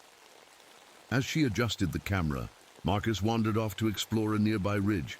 "I'll be right back," he called over his shoulder. "Don't go too far." I shouted after him, but he was already out of sight. 20 minutes passed before we realized Marcus hadn't returned. Jack and I went looking for him, while Monica stayed behind to finish setting up her equipment. We followed his tracks up the ridge but stopped short when we saw what was waiting for us at the top. A pile of shredded clothing and broken equipment scattered across the ground. "Marcus!" I shouted, panic rising in my chest as I scanned the area for any sign of him. Jack crouched down and picked up one of Marcus's boots. It was torn apart and there was blood on it. He held it up silently before tossing it aside with a grim expression. "We need to get back to camp," Jack said firmly. "Now!" I wanted to keep searching for Marcus. I couldn't just leave him out there. But Jack grabbed my arm and pulled me back down the ridge. "You don't understand," he said urgently. "If we stay out here any longer, none of us are making it back alive." When we returned to camp without Marcus, Monica looked at us with wide eyes and asked, "Where is he?" Jack shook his head and said quietly, "He's gone." That night, none of us slept. The night after Marcus disappeared was the longest night. of my life. The three of us, Monica, Jack and I, sat huddled around the campfire, barely speaking. Every crack of a branch or rustle of leaves made us jump. The forest felt alive, like it was watching us, waiting for something. Monica was the first to break the silence. "We can't just leave him out there," she said, her voice trembling. "What if he's hurt? What if he's—" She trailed, off, unable to finish her sentence. Jack shook his head firmly. "Marcus is gone," he said flatly. "Whatever took him isn't going to give him back." I wanted to argue, to tell Jack he was wrong, but deep down I knew he was right. The blood on Marcus's boot and the shredded gear we found, it wasn't the work of an ordinary predator. Whatever was out there wasn't just hunting, it was sending a message. We decided to stay put until morning and then head back to the trailhead to call for help. But as the hours dragged on, it became clear that we weren't alone. It started with the knocking again, 3 sharp raps on wood, coming from somewhere in the darkness. Then another set of knocks, this time closer. Monica clutched her flashlight tightly and whispered, "What is that?" Jack stood up slowly, his rifle in hand. "Stay by the fire," he ordered. "Don't move." I grabbed my own flashlight and scanned the trees, but I couldn't see anything beyond the flickering glow of the flames. The knocking continued, growing louder and more erratic, like whatever was making the sound wanted us to know it was there. Then we heard it, a low, guttural growl that sent chills down my spine. It didn't sound like any animal I'd ever heard before. It was deep and resonant, almost like it came from something too big to be real. "Get in the tents," Jack hissed, his voice low but urgent. "Now!" Monica and I scrambled into one of the tents, while Jack stood guard outside with his rifle. My heart was pounding so hard I thought it might burst out of my chest. Monica was shaking beside me, clutching her knees to her chest as she whispered over and over, "This isn't happening. This isn't happening." The growling grew closer, accompanied by heavy footsteps that seemed to shake the ground beneath. Us. Whatever it wasn't afraid of us or our fire. Suddenly, there was a deafening crash as something slammed into one of the tents. Monica screamed as we tumbled backwards, struggling to get out of its path. Jack fired his rifle into the air, and for a moment everything went silent again. "Stay down," Jack shouted as he backed toward our tent, his eyes scanning the shadows for any sign of movement. I peeked out just in time to see a massive figure retreating into the darkness, a hulking shape covered in matted fur that moved with an unnatural speed and grace for something so large. It didn't look like a bear or any other animal I'd ever seen before. It looked wrong somehow, like it didn't belong in this world. "It's testing us," Jack muttered under his breath as he reloaded his rifle, "seeing what we'll do." We spent the rest of the night huddled together by the fire, too scared to sleep or even speak much. Whatever that thing was, it didn't come back, but we could feel its presence lingering just beyond the light of our campfire. When dawn finally broke, we packed up what little gear we had left and started making our way back toward the trailhead as fast as we could manage without getting lost again. But deep down, I knew this wasn't over. We didn't talk much as we hiked back toward the trailhead. The forest was still unnervingly quiet, and every step felt heavier than the last. Monica kept glancing over her shoulder, her face pale and drawn. Jack led the way, his rifle ready, while I stayed close behind, gripping my flashlight like it was some kind of weapon.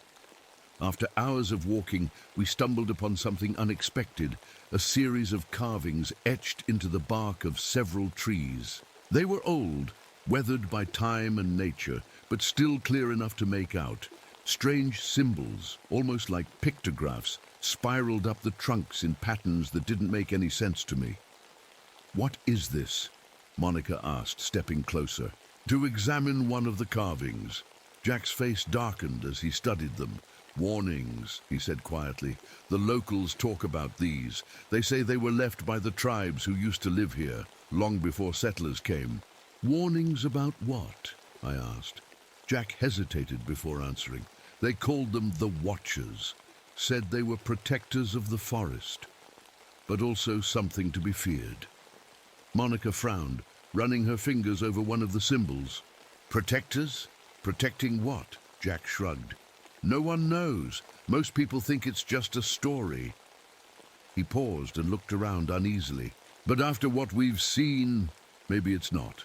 We decided to take a closer look at the area around the carvings, hoping to find some kind of clue about what was happening in Timber Ridge. That's when we discovered the cave. It was hidden, behind a thick curtain of moss and vines, almost invisible unless you were standing right in front of it.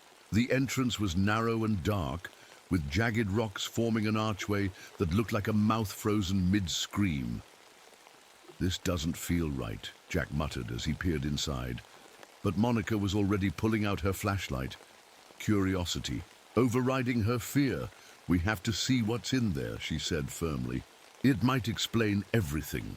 Reluctantly, we followed her into the cave.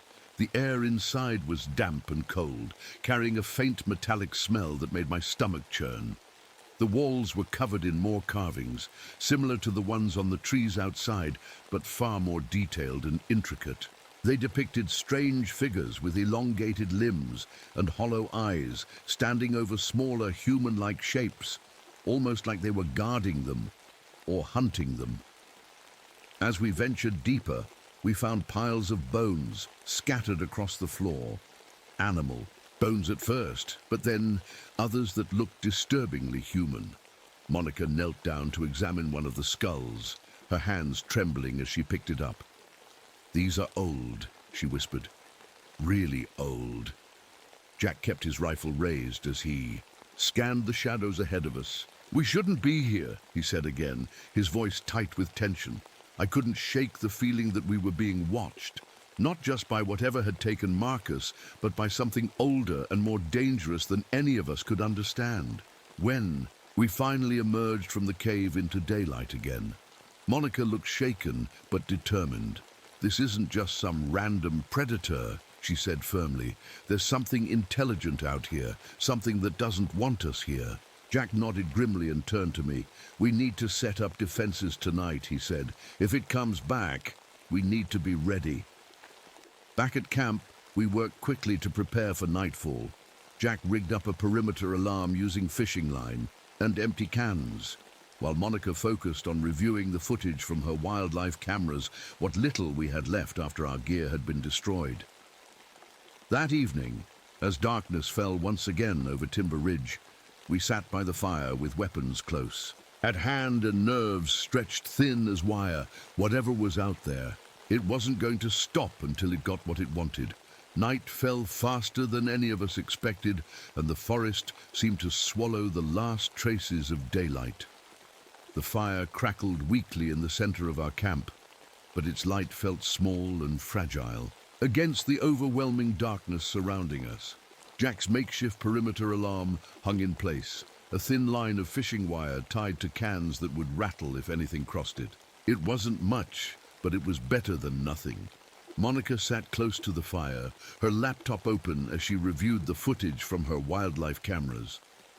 "It's static," she muttered, frustration clear in her voice. "All of it, just static." "What does that mean?" I asked, leaning closer to see the screen. She shook her head. "I don't know. It's like something's interfering with the signal." She paused and looked up at me, her face pale in the flickering light.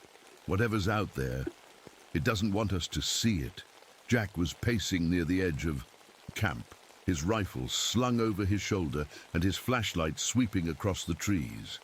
"Keep your eyes open," he warned. "If it comes back, we won't have much time to react." Deputy Morris hadn't said much since Marcus disappeared. She was sitting quietly by her tent, her hand resting on her holstered pistol as she stared into the darkness. I couldn't tell if she was scared or just trying to keep herself together. But either way, she didn't look like she trusted this forest any more than the rest of us did. The first sign of trouble came just after midnight. The cans rattled, sharply, breaking the tense silence and sending all of us scrambling to our feet. Jack raised his rifle and aimed toward the sound, while Monica grabbed her flashlight and pointed it into the trees. "Stay close. Jack ordered, his voice low but firm. For a moment, nothing happened, just the sound of our breathing and the faint crackle of the fire behind us. Then we heard it again, heavy footsteps moving through the underbrush, slow and deliberate like something was circling us. Over there, Monica whispered urgently, pointing toward a shadow that moved between two trees. Jack fired a warning shot into the air, but whatever was out there didn't flinch. It just stopped for a moment before continuing its slow approach. I gripped my flashlight tightly and scanned the area, my heart pounding so hard I thought it might burst out of my chest. That's when I saw it, a pair of glowing eyes staring at me from the darkness, unblinking and eerily calm. They were too high off the ground to belong to any normal animal, at least 7 feet up, and they seemed to shimmer like they were reflecting light that wasn't even there. "It's watching us," I whispered, my voice barely audible over the sound of my own heartbeat. Jack fired another shot, this time aiming toward the glowing eyes, but as soon as he did, they vanished into the shadows like smoke, dissipating in the wind. "That's not an animal," Monica said quietly, her voice trembling as she backed closer to me and Jack. "It's something else." The growling started again, low and guttural at first, but growing louder and more aggressive with each passing second. The footsteps quickened too, moving around us in erratic patterns like whatever was out there was trying to confuse us or wear us down. Then came another sound, a sharp snap, followed by a loud crash as one of our tents collapsed under what looked like a massive weight pressing down on it from above. Deputy Morris drew her pistol and fired blindly into the darkness while shouting for whatever was out there to back off, but her shots didn't seem to do anything except make it angrier. The growling turned into snarling now, deep and guttural noises that made my stomach churn, and I realized we weren't dealing with one creature anymore. There were more. The snarling grew louder, coming from all directions. It felt like the forest itself was alive, closing in on us with every passing second. Jack shouted for us to stay close to the fire, his rifle raised as he scanned the shadows. Monica was trembling beside me, clutching her flashlight like it was the only thing keeping her grounded. Deputy Morris fired another shot into the darkness, but it didn't help. Whatever was out there wasn't scared of us or our weapons. "We can't stay here," Monica cried, panic breaking through her voice. "They're going to tear us apart." Jack gritted his teeth and shook his head. "If we run, they'll pick us off one by one. We have to hold our ground." I wanted to believe him, but the fear in his eyes told me he wasn't as confident as he sounded. Then, just as I thought the creatures were going to charge at us, everything went quiet again. The growling stopped, the footsteps faded, and the forest returned to its eerie silence. "What's happening?" Monica whispered, her voice barely audible. Jack didn't answer right away. He lowered his rifle slightly and took a cautious step toward the edge of the clearing. "I don't know," he admitted, "but don't let your guard down."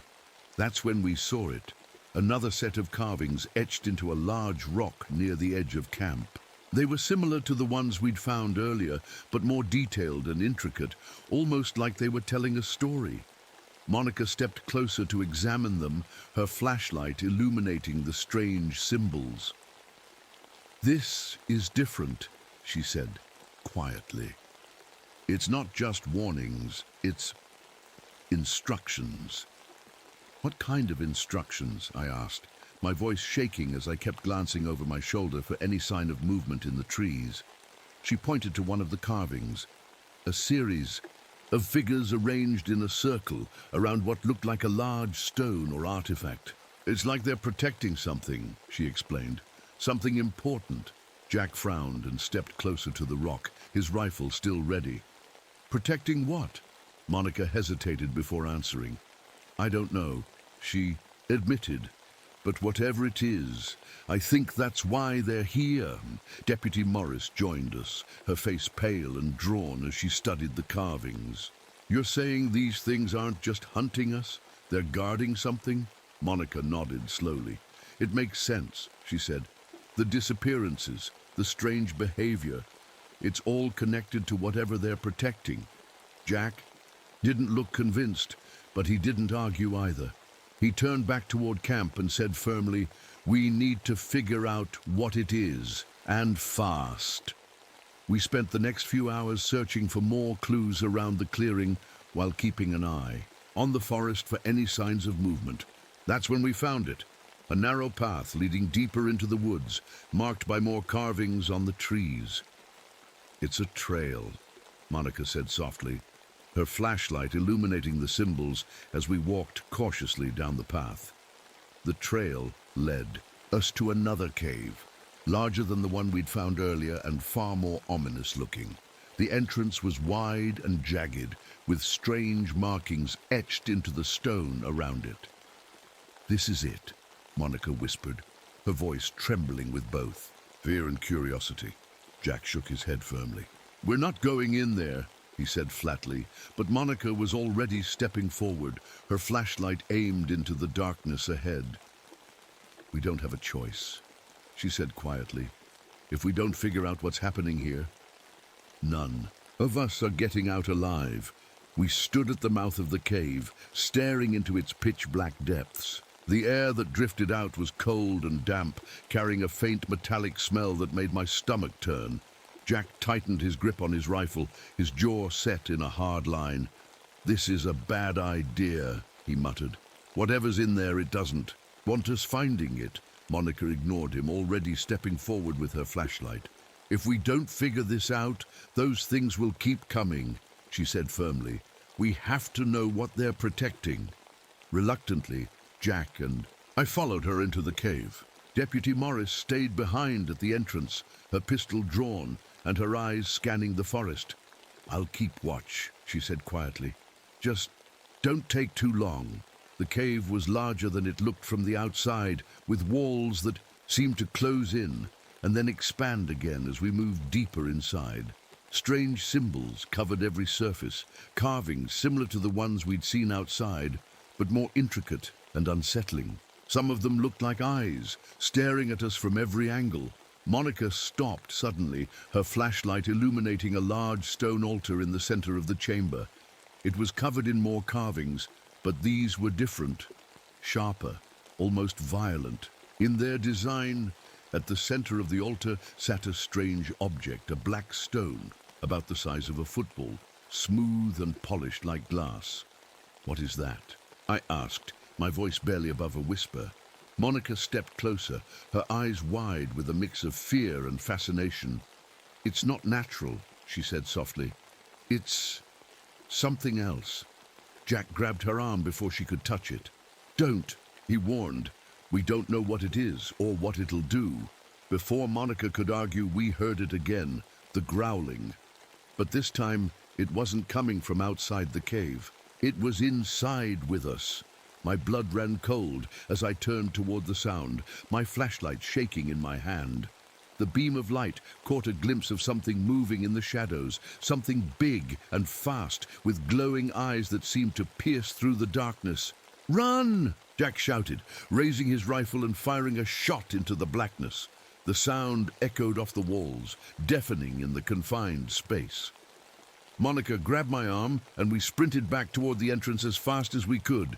The growling grew louder, behind us, accompanied by heavy footsteps that shook the ground beneath our feet. When we burst out of the cave into the open air, Deputy Morris was waiting for us, her pistol aimed at the tree line. "What happened?" she demanded. But before we could answer, one of those things appeared at the edge of the clearing. A massive figure covered in matted fur, with glowing eyes and claws that looked sharp enough to tear through steel. Morris fired several shots at it, but they barely seemed to faze it. The creature let out an ear-splitting roar and charged toward us. "Get to camp!" Jack shouted as he fired his rifle again. We ran as fast as we could back to our campsite, but when we got there, it was chaos. 2 more creatures had already torn through our tents and supplies, scattering everything across the clearing. "They're everywhere!" Monica cried as she grabbed one of our remaining flashlights. Jack fired another shot at one of the creatures while shouting for us to grab whatever gear we could carry. "We can't stay here," he yelled over the noise. But before we could move, one of the creatures lunged at Deputy Morris and knocked her to the ground. She screamed as its claws raked across her arm, leaving deep gashes that bled heavily. Jack fired again, hitting the creature square in the chest and forcing it to retreat. But not before it let out another roar that seemed to shake the entire forest. Morris was pale and shaking as I helped her to her feet. "We have to get out of here," she gasped. Jack nodded grimly but didn't say anything as he reloaded his rifle. As we stumbled away from camp into the darkness once again, I couldn't help but feel like we were being herded, pushed toward something even worse than what we'd already faced. We ran blindly through the forest, the creature's growls echoing behind us like a nightmare we couldn't escape. Deputy Morris was barely holding herself together, her arm bleeding heavily from the attack. Jack stayed close to her, his rifle ready, while Monica and I led the way with our flashlights. The forest seemed different now, more twisted, more alive. The trees loomed over us like silent watchers, their branches reaching out as if trying to trap us. Every step felt heavier, every shadow darker. "We can't keep running," Jack shouted as he stopped to catch his breath. "They're driving us somewhere." Monica turned to him, her face pale but determined. "Driving us where?" Jack pointed ahead, his jaw clenched. "To that." I followed his gaze and froze. In front of us was another cave, larger than the ones we'd seen before, its entrance wide and jagged like a gaping mouth. The carvings around it were even more intricate, almost glowing in the faint light of our flashlights. "It's a trap," Jack said firmly. "They want us to go in there." Monica shook her head. "Or maybe it's the only way out," she argued. "If they're protecting something, maybe we can use it against them." Jack looked like he wanted to argue, but before he could say anything, another growl echoed through the trees, closer this time. "We don't have a choice," I said quickly. "We have to go in." With no other options, we stepped into the cave. The air inside was colder than before, carrying that same metallic smell that made my stomach churn. The walls were covered in more carvings, symbols that seemed to shift and change as our flashlights passed over them, almost like they were alive. Deputy Morris stumbled behind us, her breathing ragged as she clutched her injured arm. "I don't feel right," she muttered weakly.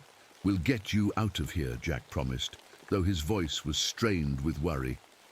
As we moved deeper into the cave, we found ourselves in a massive chamber, far larger than anything I'd expected.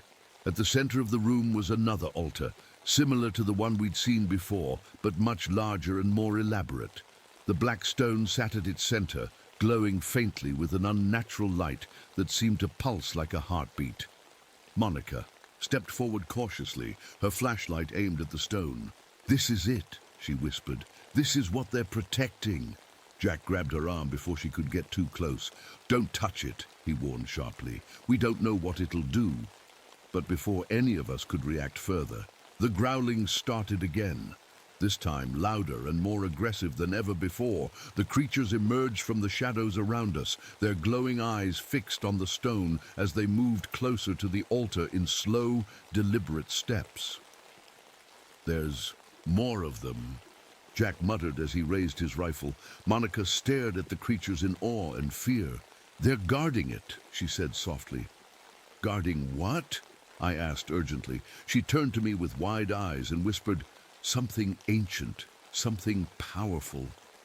Suddenly, Deputy Morris let out a sharp cry and collapsed to the ground, clutching her injured arm as she writhed in pain. "What's happening?" I shouted as I knelt beside her. Her skin was pale and clammy, and her eyes were glazed over like she was slipping into some kind of trance. "She's infected," Monica said quickly as she examined Morris's wound. "Infected with what?" Jack demanded. Monica shook her head helplessly. "I don't know, but it's spreading fast."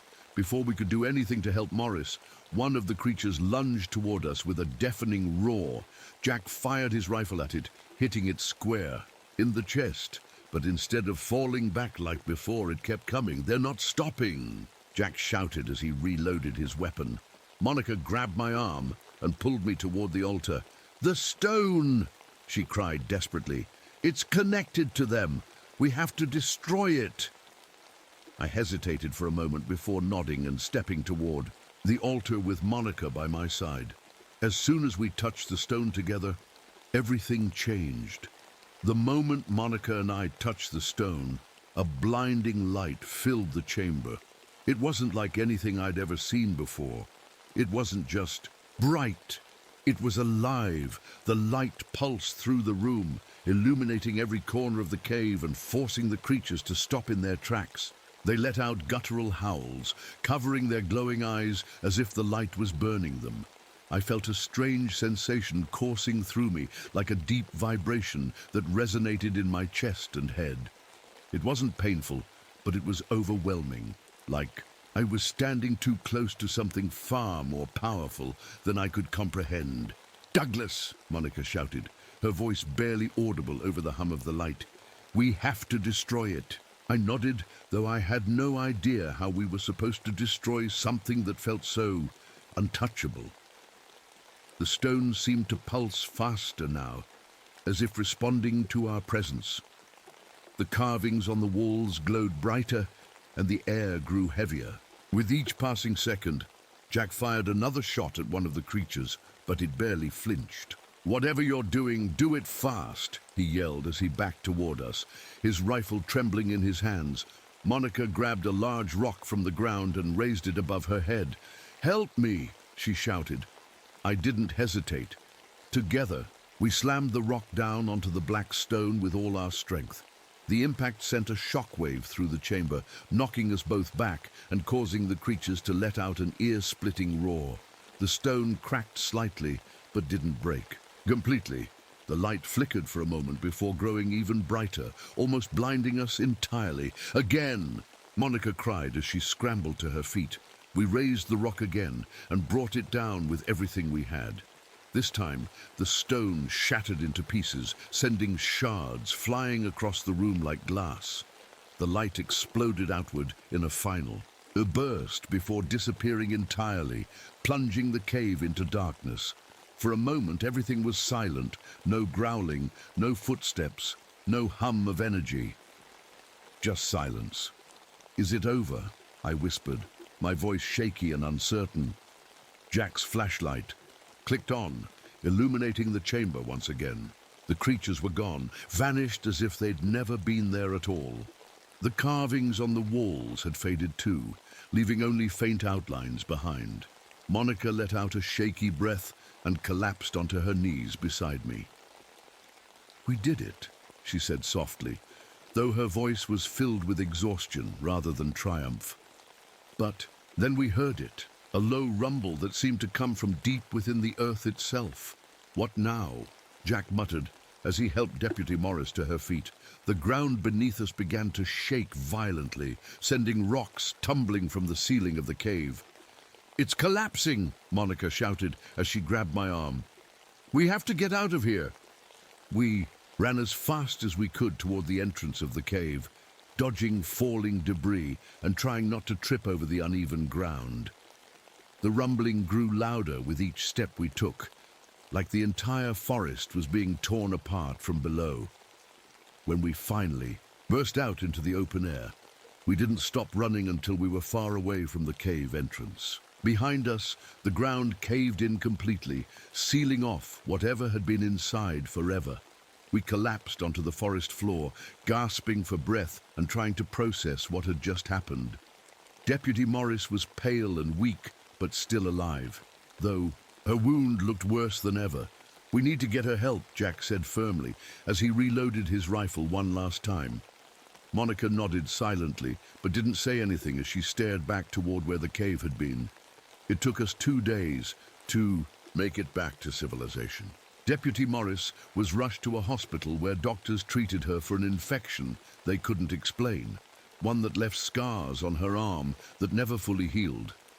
When we tried to report what had happened in Timber Ridge Wilderness area, no one believed us. They said we were suffering from stress-induced delusions caused by isolation and fear, but Monica and I knew better, and so did Jack.